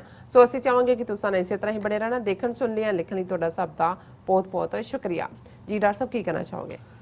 ਦੇਖੋ, ਜੇ ਅਸੀਂ ਲਗਭਗ 8000 ਸਾਲ ਤੋਂ ਜ਼ਿਆਦਾ ਇਨਸਾਨੀ ਤਹਿਰੀਕ ਦੇਖੀਏ ਤੇ ਇਹਦੇ 'ਚ ਕੋਈ ਸ਼ੱਕ ਨਹੀਂ ਐਮਪਾਇਰਸ, ਬਾਦਸ਼ਾਹ ਤਾਂ ਬੜੇ ਬੜੇ ਸਿਸਟਮ ਜਾਂ ਗਲੋਰੀ ਜਿਸ ਨੂੰ ਚੜ੍ਹਾਈ ਕਹਿੰਦੇ ਆ ਅਸੀਂ, ਉਹ ਹਮੇਸ਼ਾ ਨਹੀਂ ਰਹਿੰਦੀ। ਬਿਲਕੁਲ, ਚੜ੍ਹਾਈ ਤੋਂ ਬਾਅਦ ਉਤਰਾਈ ਹੁੰਦੀ ਹੈ, ਗਲੋਰੀ ਤੋਂ ਬਾਅਦ ਡੀਫੇਮੀ ਹੁੰਦੀ ਹੈ ਔਰ ਤਬਾਹੀ ਹੁੰਦੀ ਹੈ। ਜਦੋਂ ਕੋਈ ਵੀ ਕਿਸੇ ਮੁਕਾਮ ਤੋਂ ਤੇ ਪਹੁੰਚ ਕੇ ਉਸ ਦਾ ਠੀਕ ਇਸਤੇਮਾਲ ਨਹੀਂ ਕਰਦਾ ਫਿਰ ਉਸ ਦਾ ਜਿਹੜਾ ਹੈ ਉਹ ਡਿਕਲਾਈਨ ਸ਼ੁਰੂ ਹੋ ਜਾਂਦਾ। ਔਰ ਇਹਦੇ 'ਚ ਵੀ ਕੋਈ ਦੋ ਰਾਵਾਂ ਨਹੀਂ ਕਿ ਜਿਹੜੀਆਂ ਗੈਰਤਮੰਦ ਕੌਮਾਂ ਹੁੰਦੀਆਂ ਨੇ, ਗੈਰਤਮੰਦ ਲੋਕ ਹੁੰਦੇ ਨੇ, ਉਹ ਬੀਤੇ ਤੋਂ ਸਿੱਖਦੇ ਨੇ। ਬਹੁਤ ਵਾਰ ਅਕਸਰ ਜਦੋਂ ਅਸੀਂ ਇਹ ਕਹਿੰਦੇ ਹਾਂ ਕਿ ਜੀ ਇਤਿਹਾਸ ਆਪਣੇ ਆਪ ਨੂੰ ਦੁਹਰਾਉਂਦਾ ਹੈ, ਇਹ ਨਹੀਂ ਹੁੰਦਾ ਕੋਈ ਇਤਿਹਾਸ ਕੋਈ ਸਪਰਿੰਗ ਨਹੀਂ ਲੱਗੇ ਹੋਏ ਕਿ ਇਤਿਹਾਸ ਘੁੰਮਣ ਲੱਗ ਜਾਂਦਾ ਹੈ, ਉਹ ਵਾਪਸ ਆ ਜਾਂਦਾ ਹੈ। ਕਿਉਂਕਿ ਜਿਹੜੇ ਲੋਕ ਇਤਿਹਾਸ ਤੋਂ ਕੋਈ ਸਬਕ ਨਹੀਂ ਸਿੱਖਦੇ, ਜਿਹੜੀਆਂ ਗਲਤੀਆਂ ਕਰਕੇ ਉਹਨਾਂ ਦਾ ਡਿਕਲਾਈਨ ਜਾਂ ਉਹਨਾਂ ਦੀ ਗਿਰਾਵਟ ਜਾਂ ਉਹਨਾਂ ਦਾ ਜਵਾਲ ਆਉਂਦਾ ਹੈ, ਉਹੀ ਗਲਤੀਆਂ ਰਿਪੀਟ ਕਰਦੇ ਨੇ ਤੇ ਰਿਜ਼ਲਟ ਫਿਰ ਉਹੀ ਹੋਏਗਾ ਜਿਹੜਾ ਪਹਿਲਾਂ ਸੀ।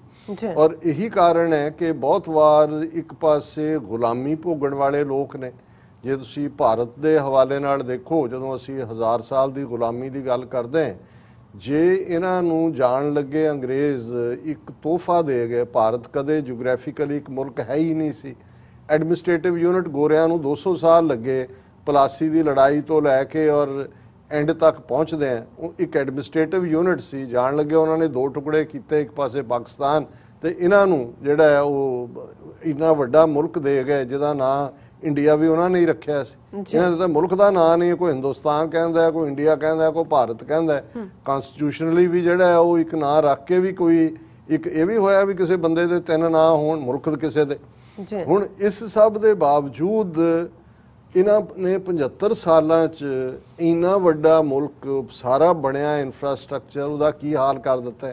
ਮੋਦੀ ਤੱਕ ਪਹੁੰਚਦੇ ਆ ਅੱਜ ਤੁਸੀਂ ਦੇਖੋ ਤੇ ਇਹ ਡਿਕਟੇਟਰਸ਼ਿਪ ਤੋਂ ਬਦਤਰ, ਮਿਸਗਵਰਨਡ ਹਰ ਪੱਖ ਤੋਂ। ਔਰ ਉਸ ਦਾ ਜਿਹੜਾ ਨਜ਼ਰ ਆ ਰਿਹਾ ਕਿ ਭਾਈ ਜਿਹੜੇ ਆਰਟੀਫਿਸ਼ੀਅਲ ਕੰਟਰੀ ਕ੍ਰੀਏਟ ਕੀਤੀ ਜਾਂਦੀ ਹੈ ਹਾਲਾਤ ਵਸ, ਜਿਵੇਂ ਸੋਵੀਅਤ ਯੂਨੀਅਨ ਅੱਜ ਉਨਾ ਹੀ ਰਸ਼ੀਆ ਰਹਿ ਗਿਆ ਜਿੰਨਾ ਓਰੀਜਨਲ ਰਸ਼ੀਆ ਸੀ। 15 ਜਿਹੜੇ ਹੋਰ ਖਾਦੇ ਸੀ ਇਧਰੋਂ ਉਧਰੋਂ ਸਦੀ ਡੇਢ ਸਦੀ ਚ ਜ਼ਾਰਜ਼ ਨੇ ਉਹ ਸਾਰੇ ਵਾਪਸ ਮੁਲਕ ਬਣ ਗਏ। ਯੂਗੋਸਲਾਵੀਆ ਸੀ ਦੇਖਦੇ ਆ ਉਨਾ ਕੀ ਰਹਿ ਗਿਆ, ਸਰਬੀਆ ਜਿੰਨਾ ਸੀ, ਜਿਹੜੇ ਆਲੇ ਦੁਆਲੇ ਹੜੱਪੇ ਹੋਏ ਸੀ ਉਹਦੇ 7-8 ਮੁਲਕ ਬਣ ਗਏ। ਇਹੀ ਹਾਲ ਭਾਰਤ ਦਾ ਹੋਣ ਜਾ ਰਿਹਾ।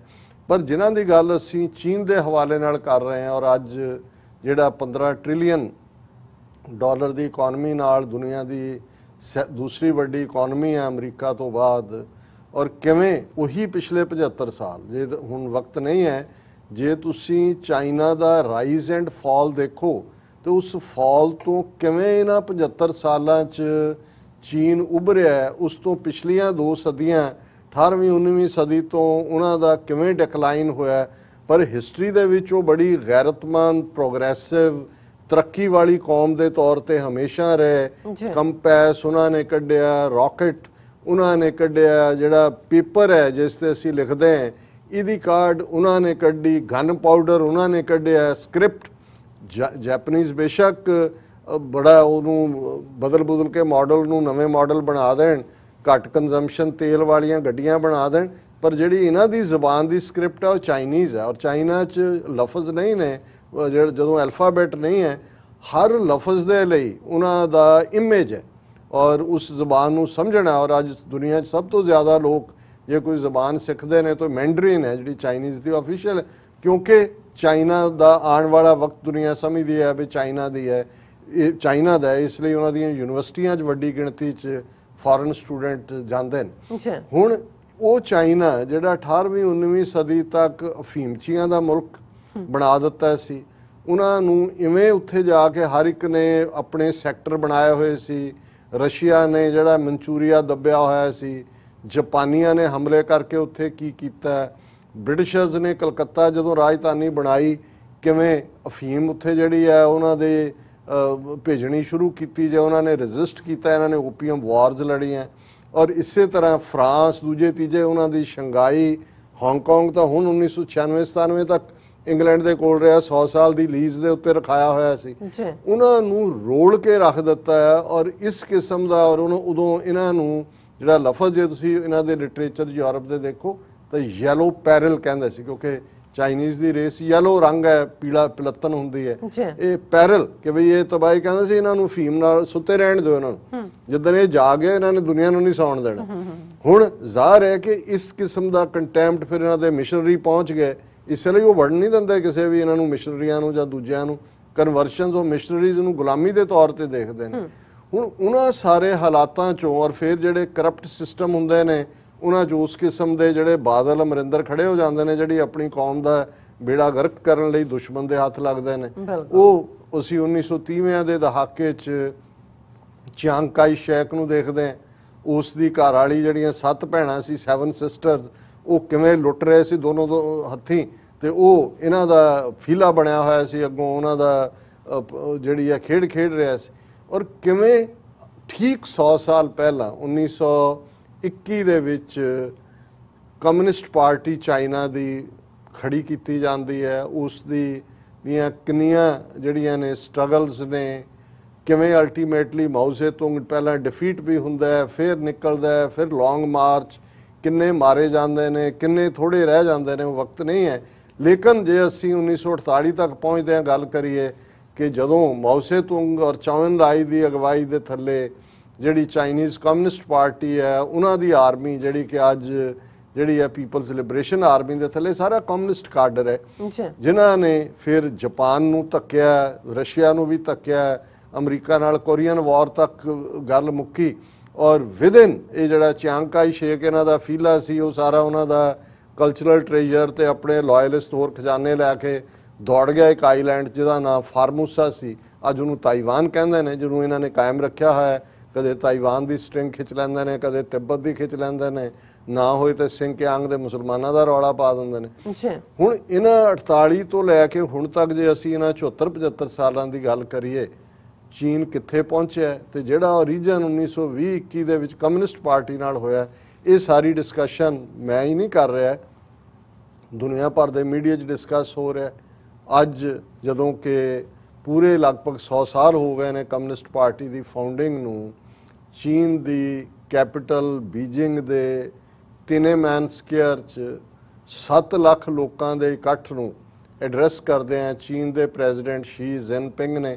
ਔਰ ਉਹ ਜਿਹੜੀ ਸਾਰੀ ਪੈਰੇਡ ਔਰ ਦੂਸਰੇ ਨੇ, ਉਹ ਚਾਈਨਾ ਦੀ ਗਲੋਰੀ, ਉਹਨਾਂ ਦਾ ਸਪੇਸ 'ਚ ਹੋਣਾ, ਉਹਨਾਂ ਦਾ ਆਰਟੀਫਿਸ਼ੀਅਲ ਇੰਟੈਲੀਜੈਂਸ ਤੋਂ ਲੈ ਕੇ ਕਿੱਥੇ ਤੱਕ ਪਹੁੰਚੇ ਨੇ, ਜਿਵੇਂ ਉਹਨਾਂ ਨੇ ਕੋਵਿਡ ਨਾਲ ਡੀਲ ਕੀਤਾ, ਜਿਵੇਂ ਲੋਕਾਂ ਦੀਆਂ ਜਿਹੜੀਆਂ ਨੇ ਉਹ ਗੁਰਬਤ ਦੇ ਉੱਤੇ ਕਾਬੂ ਪਾਇਆ। ਹੁਣ ਉਹੀ ਪੀਰੀਅਡ ਅਸੀਂ ਇੱਧਰ ਦੇਖਦੇ ਹਾਂ ਇੰਡੀਆ ਦੇ 74-75 ਸਾਲ, ਜਿੱਥੇ ਇਨਫਰਾਸਟ੍ਰਕਚਰ ਬਣਾ ਕੇ ਅੰਗਰੇਜ਼ ਗਏ ਨੇ, ਉੱਥੇ ਲੁੱਟ ਕੇ ਨਿਕਲੇ ਨੇ ਪੂਰੀ ਤਰ੍ਹਾਂ।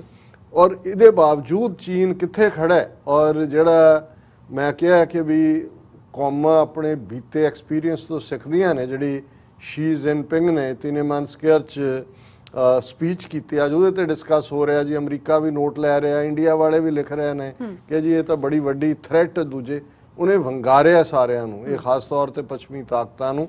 ਔਰ ਉਹਨਾਂ ਦਾ ਮੀਡੀਆ ਜਿਹੜਾ ਦੇ ਰਿਹਾ ਹੈ, world takes note of Chinese president Xi Jinping's blood and steel wall speech, or Jinping delivered the message while addressing over 7 lakh people at Beijing's Tiananmen Square. ਹੁਣ ਉੱਥੇ ਉਹ ਐਡਰੈਸ ਕਰ ਰਿਹਾ ਹੈ ਪ੍ਰਾਈਡ, ਔਰ ਸ਼ੀ ਜਿਨਪਿੰਗ ਤੈਅ ਉਮਰ ਦੇ ਲਈ ਆਲਰੇਡੀ ਪ੍ਰੈਜ਼ੀਡੈਂਟ ਰਹੇਗਾ, ਇਹਨੂੰ ਹੁਣ ਕੋਈ ਹਟਾ ਨਹੀਂ ਸਕਦਾ।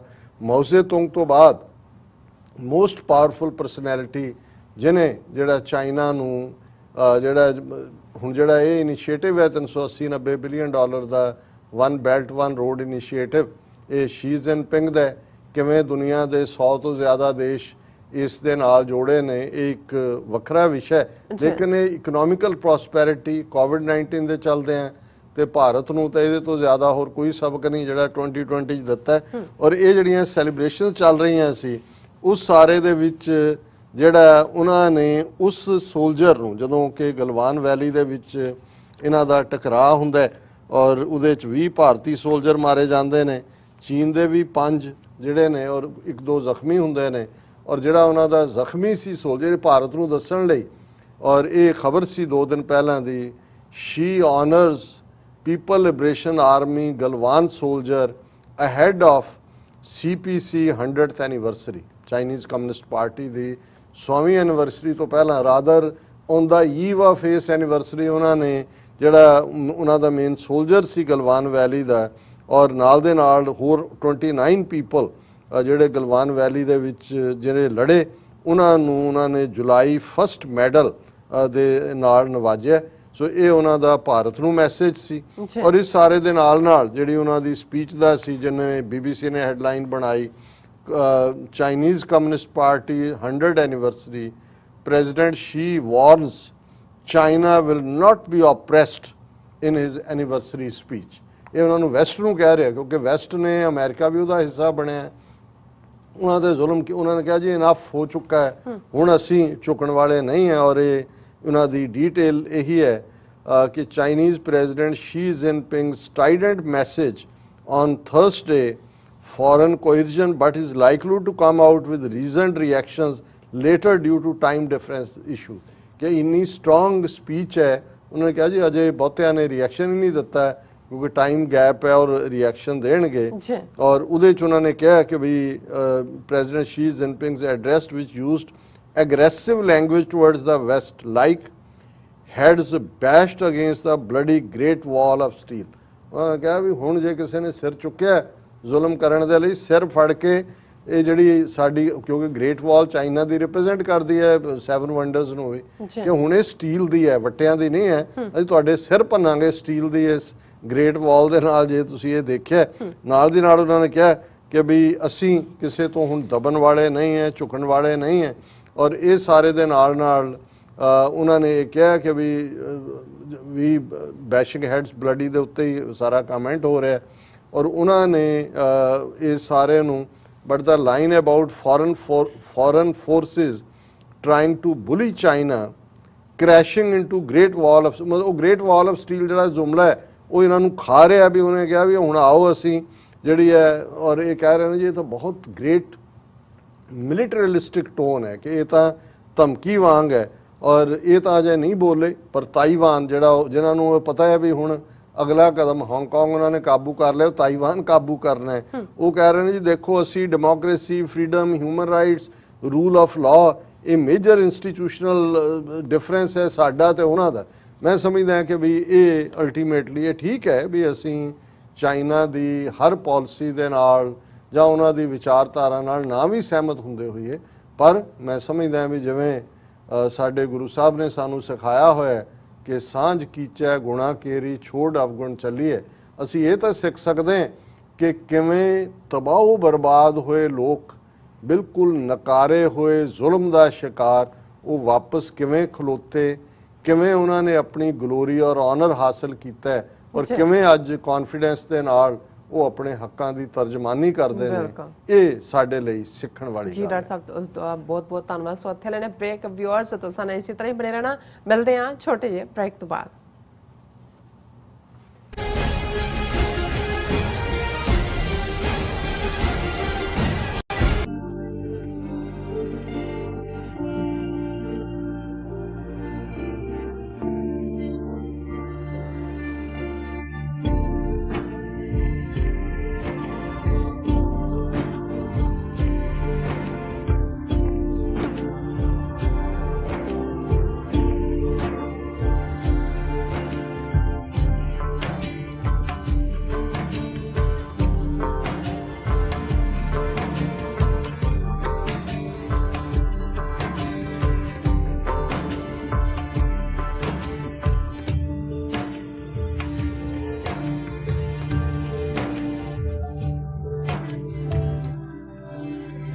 ਕੀ ਤੁਸੀਂ ਰੋਜ਼ਾਨਾ ਕੰਮ ਤੇ ਆਪਣਾ ਵਧੇਰੇ ਸਮਾਂ ਬਿਤਾਉਣ ਤੋਂ ਪਰੇਸ਼ਾਨ ਹੋ? ਆਪਣੀ ਪੂੰਜੀ ਨੂੰ ਕੰਮ ਤੇ ਲਗਾਓ, ਸਾਡੇ ਨਾਲ ਇਨਵੈਸਟ ਕਰੋ। ਅਸੀਂ ਤੁਹਾਡੀ ਪੂੰਜੀ ਤੋਂ ਤੁਹਾਡੇ ਲਈ ਵਧੇਰੇ ਪੈਸੇ ਬਣਾ ਸਕਦੇ ਹਾਂ। ਅਸੀਂ ਪ੍ਰਾਈਵੇਟ ਇਕੁਇਟੀ ਇਨਵੈਸਟਮੈਂਟ ਫਰਮ ਹਾਂ ਤੇ ਕਮਰਸ਼ੀਅਲ ਰੀਅਲ ਏਸਟੇਟ ਵਿੱਚ ਮਾਹਿਰ ਹਾਂ। Property management, leasing, asset management, commercial real estate investment ਵਿੱਚ ਸਾਰੀਆਂ ਸੇਵਾਵਾਂ ਲਈ ਅਮਰੀਕਾ ਭਰ ਵਿੱਚੋਂ ਤੁਸੀਂ ਸਾਡੇ ਤੱਕ ਪਹੁੰਚ ਕਰ ਸਕਦੇ ਹੋ। ਆਜ਼ਾਦ ਕਮਰਸ਼ੀਅਲ ਰੀਅਲਟੀ ਸਰਵਿਸਿਜ਼ ਤੇ Azad family trust, 701 North Post Oak Road, suite number 204, Houston, Texas. ਤੁਸੀਂ ਸਾਨੂੰ ਸਾਡੇ ਫੋਨ ਨੰਬਰ 7136861277 ਤੇ ਵੀ ਸੰਪਰਕ ਕਰ ਸਕਦੇ ਹੋ। Azad commercial realty services.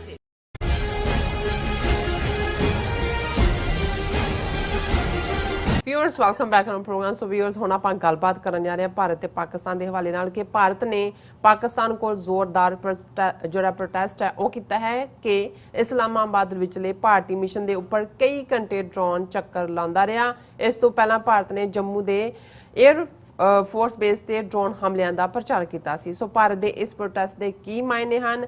ਕਿ ਭਾਰਤ ਪਾਕਿਸਤਾਨ ਦੇ ਖਿਲਾਫ ਕੋਈ ਸ਼ਰਾਰਤ ਕਰਨ ਜਾ ਰਿਹਾ ਹੈ? ਇਸ ਬਾਰੇ ਆਪਾਂ ਗੱਲਬਾਤ ਕਰਨ ਜਾ ਰਹੇ ਹਾਂ। ਸੋ ਅਸੀਂ ਚਾਹਾਂਗੇ ਕਿ ਤੁਸੀਂ ਇਸੇ ਤਰ੍ਹਾਂ ਜੁੜੇ ਰਹਿਣਾ। ਦੇਖਣ ਸੁਣ ਲਈ ਲਿਖਣ ਲਈ ਤੁਹਾਡਾ ਸਭ ਦਾ ਬਹੁਤ ਬਹੁਤ ਸ਼ੁਕਰੀਆ ਜੀ। ਰਾਜ ਸਾਹਿਬ ਕੀ ਕਹਿਣਾ ਚਾਹੋਗੇ? ਦੇਖੋ, ਵੈਸੇ ਦੁਨੀਆ 'ਚ ਝੂਠ ਵਿਕਦਾ ਵੀ ਹੈ, ਝੂਠ ਚੱਲਦਾ ਵੀ ਹੈ, ਪਰ ਜੇ ਝੂਠ ਬੋਲਿਆ ਹੀ ਝੂਠ ਫੜਿਆ ਜਾਏ ਤੇ ਉਹ ਝੂਠ ਚੱਲੇਗਾ ਕਿਵੇਂ? ਅਸੀਂ ਜਦੋਂ ਇਹਨਾਂ ਨੇ ਪਹਿਲੀ ਖਬਰ ਪਿਛਲੇ ਦਿਨਾਂ 'ਚ ਪਲਾਂਟ ਕੀਤੀ ਕਿ ਜੀ ਕਿਵੇਂ ਭਾਰਤੀ 에ਅਰ ਫੋਰਸ ਦੇ ਜੰਮੂ ਬੇਸ ਦੇ ਉੱਤੇ 2 ਡਰੋਨਸ ਨੇ ਉੱਪਰੋਂ ਥੱਲੇ ਹਮਲਾ ਕੀਤਾ, ਛੱਤ ਫਾੜ ਕੇ ਥੱਲੇ ਡਿੱਗੇ, 2 ਜ਼ਖਮੀ ਹੋਏ, ਬੰਬ 5 ਕਿਲੋ ਦਾ ਐਕਸਪਲੋਸਿਵ ਸੀ। ਫਿਰ ਝੂਠ ਉੱਥੇ ਨਹੀਂ ਟਿਕਿਆ, ਟੂ ਮਚ ਐਵੀਡੈਂਸ। ਫਿਰ ਹੋਇਆ ਕਿ ਜੀ ਉਹਨੇ ਹੋਰ 2 ਡਰੋਨ ਵੀ ਆਏ ਸੀ, ਉਹ ਸਾਡਿਆਂ ਨੇ ਫਾਇਰ ਕੀਤੇ, ਦੌੜ ਗਏ।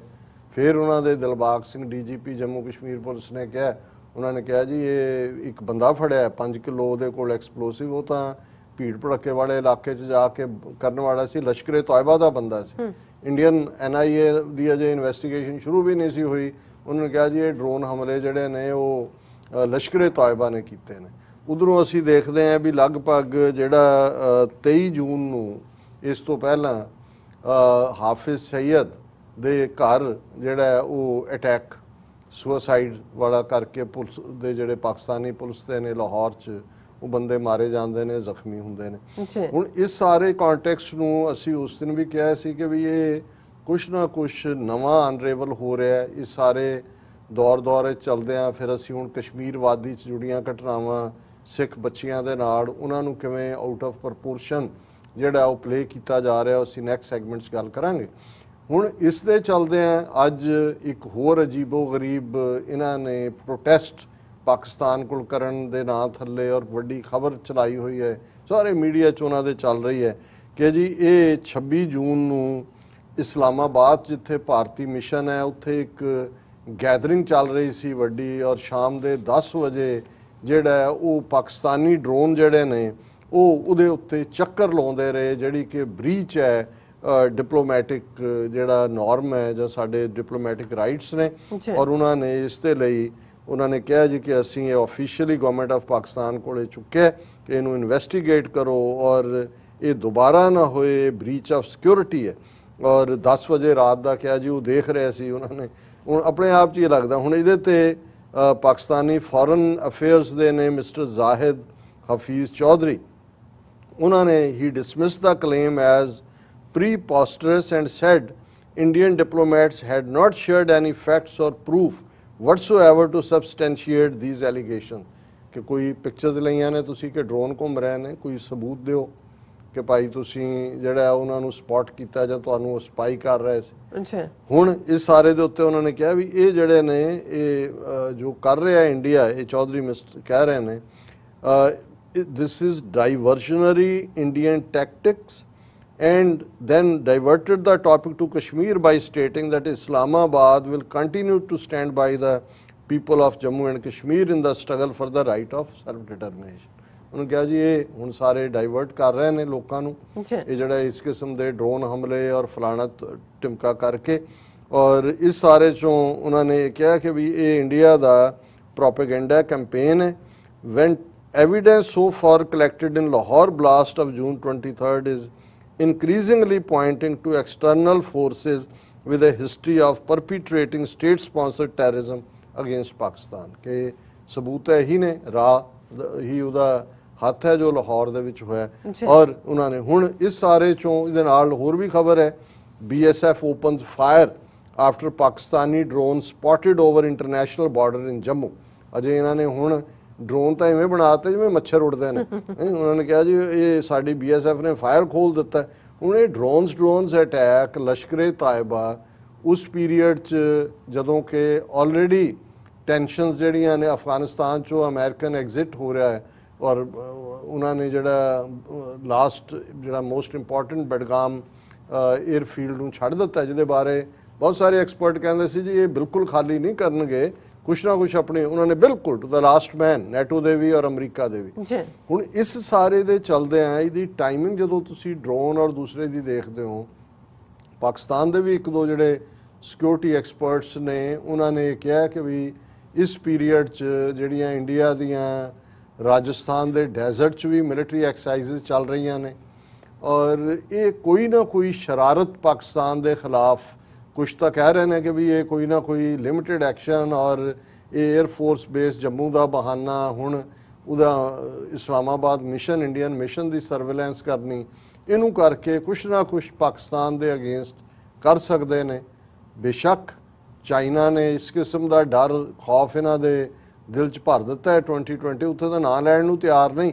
ਹਾਲਾਂ ਫੁੱਲ ਸਕੇਲ ਵਾਰ ਦੀ ਗੱਲ ਨਹੀਂ ਹੈ, ਪਰ ਮੈਂ ਵੀ ਇਹਨੂੰ ਰੂਲ ਆਊਟ ਨਹੀਂ ਕਰਦਾ ਕਿ ਇਹ ਕੋਈ ਬਾਲਾਕੋਟ ਟਾਈਪ ਗਿਮਿਕ, ਕਿਉਂਕਿ ਭਾਰਤ 'ਚ ਵੀ ਇਹਨਾਂ ਦਾ ਜਲੂਸ ਨਿਕਲ ਰਿਹਾ ਹੈ। ਮੋਦੀ ਸਰਕਾਰ ਹਰ ਫਰੰਟ ਤੇ ਫੇਲ ਹੈ, ਇਕਨੋਮੀ ਉਡੀ ਹੈ, ਉਹਨਾਂ ਦੀ ਜਿਹੜਾ ਵੈਕਸੀਨ ਦੇ ਨਾਂ ਥੱਲੇ ਦੁਨੀਆ ਨੂੰ ਕਹਿੰਦੇ ਸੀ ਜੇ ਅਸੀਂ ਮੁਫਤ ਦੇ ਰਹੇ ਹਾਂ ਅਸੀਂ ਬਣਾ ਦਿੱਤੀ, ਉਹ ਬ੍ਰਾਜ਼ੀਲ ਨੇ 300+ ਮਿਲੀਅਨ ਦੀ ਡੀਲ ਕੈਂਸਲ ਕਰਤੀ। ਯੂਰਪੀਅਨ ਯੂਨੀਅਨ ਆੜੇ ਇਹਨਾਂ ਦੀ ਉਹ ਕੋਵੈਕਸੀਨ ਔਰ ਕੋਵਿਸ਼ੀਲਡ ਨੂੰ ਰੈਕਗਨਾਈਜ਼ ਕਰਨ ਨੂੰ ਤਿਆਰ ਨਹੀਂ।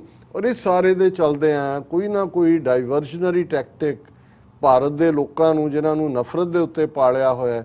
ਸੋ ਮੈਂ ਸਮਝਦਾ ਵੀ ਪਾਕਿਸਤਾਨ ਦੇ ਸਿਆਣੇ ਲੋਕ ਨੇ, ਉਹਨਾਂ ਦੇ ਹਾਇਰ ਅਪਸ ਫੌਜ ਦੇ ਵਿੱਚ ਵੀ ਔਰ ਉਹਨਾਂ ਦੀਆਂ ਏਜੰਸੀਆਂ 'ਚ ਵੀ, ਉਹ ਜ਼ਰੂਰ ਇਸ ਸਾਰੇ ਨੂੰ ਦੇਖ ਰਹੇ ਹੋਣਗੇ, ਪਰ ਅਸੀਂ ਸਮਝਦੇ ਹਾਂ ਵੀ ਇਸ ਨੂੰ ਰੂਲ ਆਊਟ ਨਹੀਂ ਕੀਤਾ ਜਾ ਸਕਦਾ ਕਿ ਆਲ ਆਫ ਏ ਸਡਨ ਜਿਹੜੀ ਡਰੋਨਸ ਦੀ ਕਹਾਣੀ ਰਮਾਇਣ ਵਾਂਗ ਸ਼ੁਰੂ ਕਰ ਦਿੱਤੀ ਹੈ ਇਹਨਾਂ ਨੇ। ਇੱਧਰ ਵੀ ਹਨੂਮਾਨ ਦੀ ਪੂੰਛ ਨੂੰ ਅੱਗ ਲੱਗੀ ਹੈ, ਉਧਰ ਵੀ ਅੱਗ ਲੱਗੀ ਹੈ, ਇੰਨੇ ਹਨੂਮਾਨ ਇੱਕੋ ਵੇਲੇ ਉਹ ਅੱਗ ਲਾ ਕੇ ਘੁੰਮ ਰਹੇ ਨੇ। ਇਹਦੇ ਪਿੱਛੇ ਕੋਈ ਨਾ ਕੋਈ ਬ੍ਰਾਹਮਣ ਦੀ ਜਿਹੜੀ ਹੈ ਉਹ ਸ਼ੈਤਾਨ ਨੀਤੀ ਕੰਮ ਕਰ ਰਹੀ ਹੈ। ਜੀ ਡਾਕਟਰ ਸਾਹਿਬ ਤੁਹਾਡਾ ਬਹੁਤ ਬਹੁਤ ਸ਼ੁਕਰੀਆ। ਸੋ ਥਲੇ ਨੇ ਬ੍ਰੇਕ ਵਿਊਅਰਸ ਤੁਸੀਂ ਕਿਤੇ ਨਹੀਂ ਜਾਣਾ, ਮਿਲਦੇ ਹਾਂ after this short break.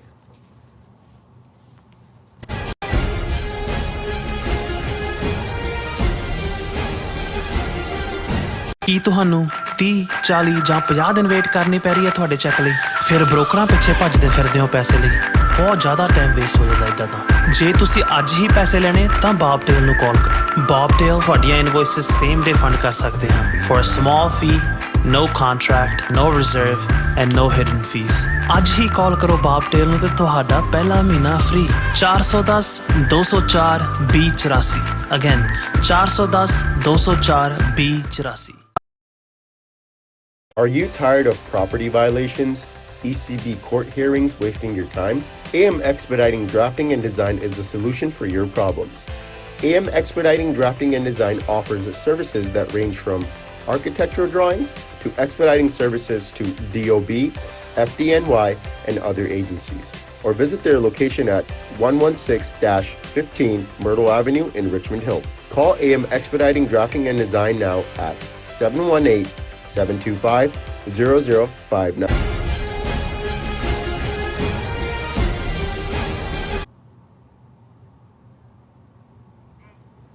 Viewers welcome back on programme. So viewers end ਵਾਲੇ ਸੈਕਸ਼ਨ ਦੇ ਵਿੱਚ ਆਪਾਂ ਗੱਲਬਾਤ ਕਰਨ ਜਾ ਰਹੇ ਹਾਂ ਕਿ ਕਸ਼ਮੀਰ ਵਿੱਚ ਸਿੱਖ ਬੱਚਿਆਂ ਦੇ ਮਾਮਲੇ ਨੇ ਭਾਰਤ ਵਿੱਚ ਸਿੱਖਾਂ ਮੁਸਲਮਾਨਾਂ ਦੇ ਰਿਸ਼ਤਿਆਂ ਵਿੱਚ ਕਾਫੀ ਕੁੜੱਤਣ ਜਿਹੜੀ ਆ ਪੈਦਾ ਕੀਤੀ ਹੈ, ਜਿਸ ਦਾ ਫਾਇਦਾ ਬੀਜੇਪੀ ਦੇ ਹਿੰਦੂਤਵੀ ਏਜੰਡੇ ਨੂੰ ਹੋਇਆ ਹੈ। ਸੋ ਬੀਜੇਪੀ ਦੇ ਮੀਡੀਆ ਤੰਤਰ ਨੇ ਵੀ ਇਸ ਮੁੱਦੇ ਤੇ ਭੜਕਾਹਟ ਪੈਦਾ ਕਰਨ ਵਿੱਚ ਕੋਈ ਕਸਰ ਬਾਕੀ ਨਹੀਂ ਛੱਡੀ। ਸੋ ਇਸ ਬਾਰੇ ਆਪਾਂ ਗੱਲਬਾਤ ਕਰਾਂਗੇ ਔਰ ਨਾਲ ਹੀ ਤੁਹਾਡੀਆਂ ਲਿਖਤਾਂ ਐਂਡ ਨਾਲ ਹੀ ਗੁਰਬਾਣੀ ਵਿਚਾਰਾਂ ਦੀ ਸਾਂਝ ਵੀ ਤੁਹਾਡੇ ਨਾਲ ਪਾਈ ਜਾਏਗੀ। ਸੋ ਅਸੀਂ ਚਾਹਾਂਗੇ ਕਿ ਤੁਸੀਂ ਸਾਨੂੰ ਇਸੇ ਤਰ੍ਹਾਂ ਬਣੇ ਰਹਿਣਾ। ਦੇਖਣ ਸੁਣਨ ਲਈ ਐਂਡ ਲਿਖਣ ਲਈ ਤੁਹਾਡਾ ਸਭ ਦਾ ਬਹੁਤ ਬਹੁਤ ਸ਼ੁਕਰੀਆ ਜੀ। ਡਾਕਟਰ ਸਾਹਿਬ ਕੀ ਵਿਚਾਰਾਂ ਨੇ ਇਸ ਮੁੱਦੇ ਬਾਰੇ? ਦੇਖੋ, ਪਿਛਲੇ 3-4 ਦਿਨ ਤੋਂ ਹੀ ਅਸੀਂ ਲਗਾਤਾਰਤਾ ਨਾਲ ਇਸ ਇਸ਼ੂ ਨੂੰ ਡਿਸਕਸ ਕੀਤਾ ਹੈ।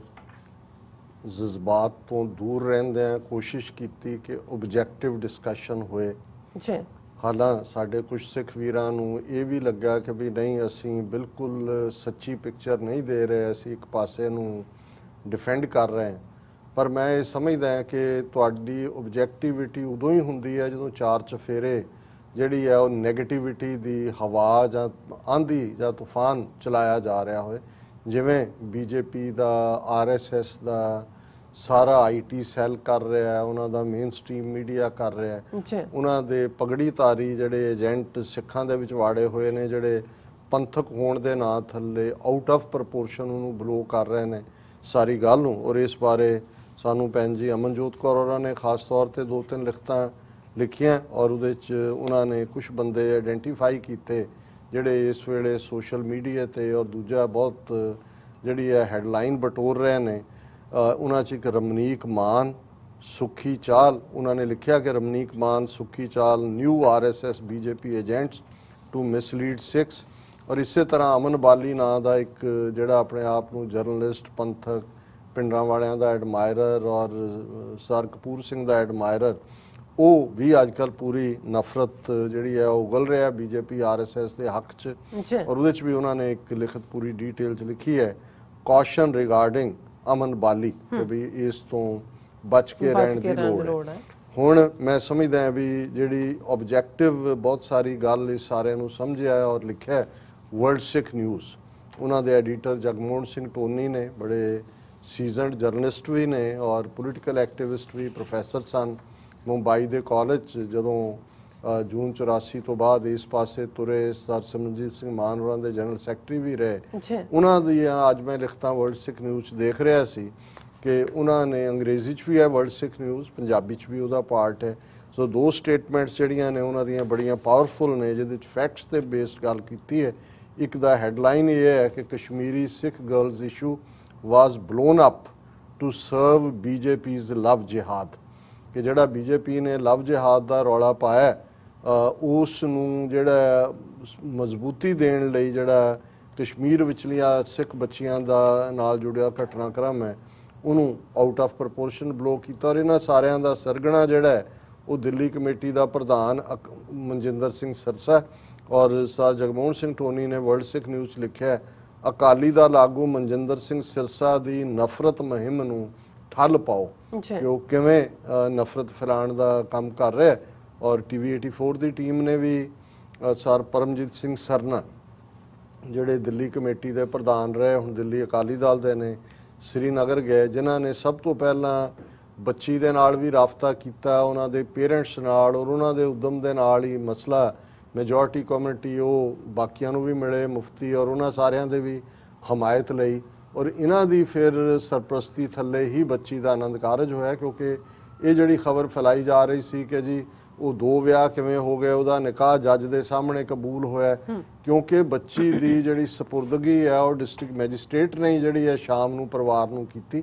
ਜਿਹੜਾ TV 84 ਨਾਲ ਇੰਟਰਵਿਊ 'ਚ ਪਰਮਜੀਤ ਸਿੰਘ ਸਰਨਾ ਨੇ ਕਿਹਾ, ਉਹਨਾਂ ਨੇ ਕਿਹਾ ਜੀ ਲੋਕਲ ਮੈਜੋਰਟੀ ਕਮਿਊਨਿਟੀ ਦੀ ਸਾਨੂੰ ਜੇ ਹਮਾਇਤ ਨਾ ਹੁੰਦੀ ਤੇ ਅਸੀਂ ਉਸ ਦਾ ਆਨੰਦ ਕਾਰਜ ਕਰਕੇ ਜਿਹੜਾ ਔਰ ਉਹਨਾਂ ਦੇ ਪਰਿਵਾਰ ਤੱਕ ਜਿਹੜਾ ਉਹਨਾਂ ਨੂੰ ਇਹ ਰੁਕਾਵਟ ਬਣ ਜਾਣੀ ਸੀ, ਝਗੜੇ ਦੇ ਚਾਂਸ ਬਣ ਜਾਣੇ ਸੀ। ਪਰ ਉਹਨਾਂ ਨੇ ਇਹ ਗੱਲ ਕਹੀ ਕਿ ਵੀ ਮਨਜਿੰਦਰ ਸਿੰਘ ਸਰਸੇ ਨੇ ਜਿਸ ਕਿਸਮ ਦੀਆਂ ਨਫ਼ਰਤ ਵਾਲੀਆਂ ਗੱਲਾਂ ਕੀਤੀਆਂ, ਕਿ ਮੈਂ ਜਦੋਂ ਮੀਡੀਆ ਕਾਨਫਰੰਸ ਕਾਲ ਕੀਤੀ ਤਾਂ ਬਹੁਤ ਸਾਰੇ ਜਿਹੜੇ ਜਰਨਲਿਸਟ ਨੇ ਉਹਦੀ ਸਪੀਚ ਨੂੰ ਕਹਿੰਦੇ, ਮੈਂ ਕਿਹਾ ਜੀ ਮੇਰਾ ਉਹਨਾਂ ਨਾਲ ਕੋਈ ਸੰਬੰਧ ਨਹੀਂ ਹੈ, ਪਰ ਜੇ ਫਿਰ ਵੀ ਉਹਨੇ ਕੁਝ ਐਸਾ ਕਿਹਾ ਮੈਂ ਉਹਦੇ ਬਿਹਾਫ ਤੇ ਵੀ ਤੁਹਾਡੇ ਤੋਂ ਮਾਫੀ ਮੰਗਦਾ। ਸੋ ਮੈਂ ਸਮਝਦਾ ਵੀ ਇਹ ਵਿਜ਼ਡਮ ਹੁੰਦੀ ਹੈ। ਅੱਜ ਹੀ ਡਾਕਟਰ ਇਕਤਦਾਰ ਕਰਾਮਤ ਚੀਮਾ ਨਾਲ UK 'ਚ ਗੱਲ ਹੋ ਰਹੀ ਸੀ, ਮੈਂ ਕਿਹਾ ਜੀ ਇੰਨੀ 35-40 ਸਾਲ ਦੀ ਜੂਨ 84 ਤੋਂ ਬਾਅਦ ਜਿਹੜੀ ਇੱਕ ਨਵੀਂ ਅੰਡਰਸਟੈਂਡਿੰਗ ਜਿਹਦੇ 'ਚ ਪਾਸਟ ਨੂੰ ਫਰਗੇਟ ਕਰਨ ਦੀ ਲਾਈਨ ਆਈ, ਵੀ ਇਹਨੂੰ ਦੂਜੇ ਪਾਸਿਓਂ ਵੀ ਮੈਜੋਰਟੀ ਕਮਿਊਨਿਟੀ ਵੱਲੋਂ ਕੋਈ ਉਸ ਕਿਸਮ ਦੇ ਰਿਸਪੌਂਸ ਨਹੀਂ ਆ ਰਹੇ, ਕਿ ਵੀ ਉਹਨਾਂ ਨੂੰ ਸ਼ਾਇਦ ਇਹ ਸਮਝ ਨਹੀਂ ਆ ਰਿਹਾ ਵੀ ਇਹ ਕਿੰਨਾ ਵੱਡਾ ਡੈਮੇਜ,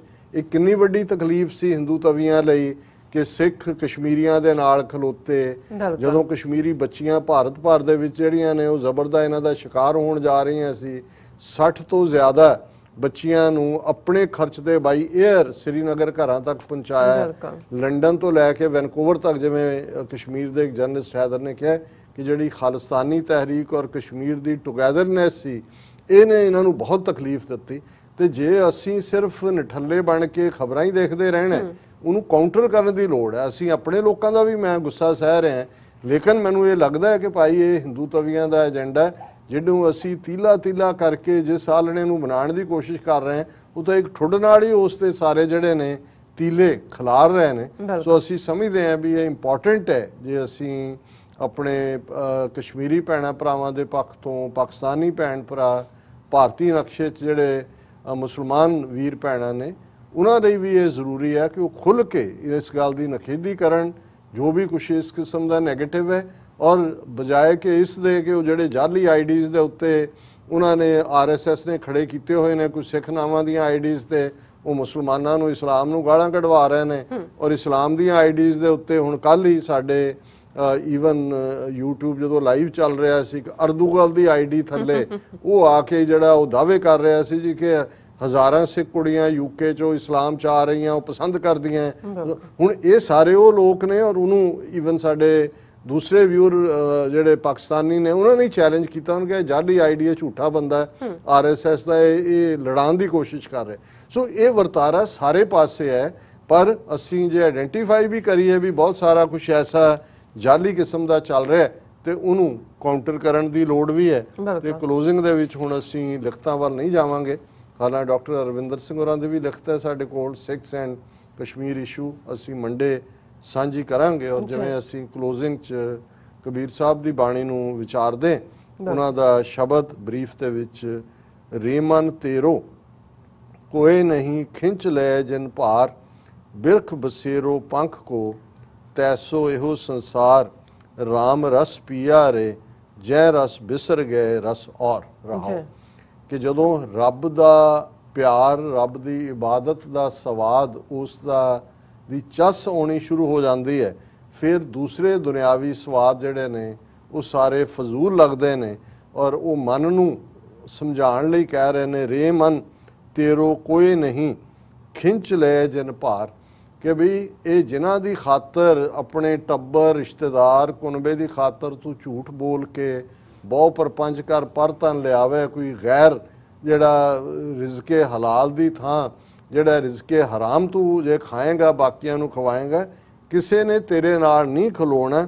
ਬਿਰਖ ਬਸੇਰੋ ਪੰਖੋ ਤੈਸੋ ਇਹੋ ਸੰਸਾਰ, ਜਿਵੇਂ ਰੁੱਖ ਦੇ ਉੱਤੇ ਪੰਛੀ ਦਾ ਆਲਣਾ ਹੁੰਦਾ, ਰਾਤ ਨੂੰ ਆਉਂਦਾ ਫਿਰ ਉਹ ਉੱਡ ਜਾਂਦਾ, ਉਸ ਦਾ ਉਹਦੇ ਨਾਲ ਕੋਈ ਤਾਲੁਕ ਨਹੀਂ ਰਹਿੰਦਾ, ਇਵੇਂ ਹੀ ਕਦੋਂ ਇਹਨਾਂ ਪ੍ਰਾਣਾਂ ਨੇ ਜੀ ਚੋਂ ਨਿਕਲ ਜਾਣਾ, ਇਹ ਵੀ ਤੇਰਾ ਜਿਹੜਾ ਜੈਸੇ ਤਰਵਰ ਪੰਖ ਬਸੇਰਾ, ਜਿਵੇਂ ਪੰਛੀ ਦਾ ਬਸੇਰਾ ਤਰਵਰ ਦੇ ਉੱਤੇ ਦਰਖਤ ਤੇ ਹੁੰਦਾ, ਇਵੇਂ ਹੀ ਦੁਨੀਆ ਦੇ ਵਿੱਚ ਤੇਰਾ ਟੈਂਪਰੇਰੀ ਇਹ ਟ੍ਰਾਂਜ਼ਿਟ ਹੈ।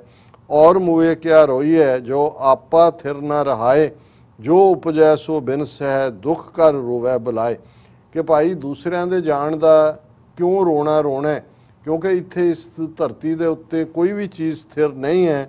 ਕਿਸੇ ਨੇ ਵੀ ਜੋ ਉਪਜੈ ਸੋ ਬਿਨਸ ਹੈ, ਕਿ ਜੋ ਪੈਦਾ ਹੋਇਆ ਉਸ ਨੇ ਬਿਨਸਣਾ ਹੈ, ਉਸ ਦੀ ਡਿਸਟਰਕਸ਼ਨ ਜਿਹੜੀ ਹੈ ਉਹ ਅਵਸ਼ ਹੈ।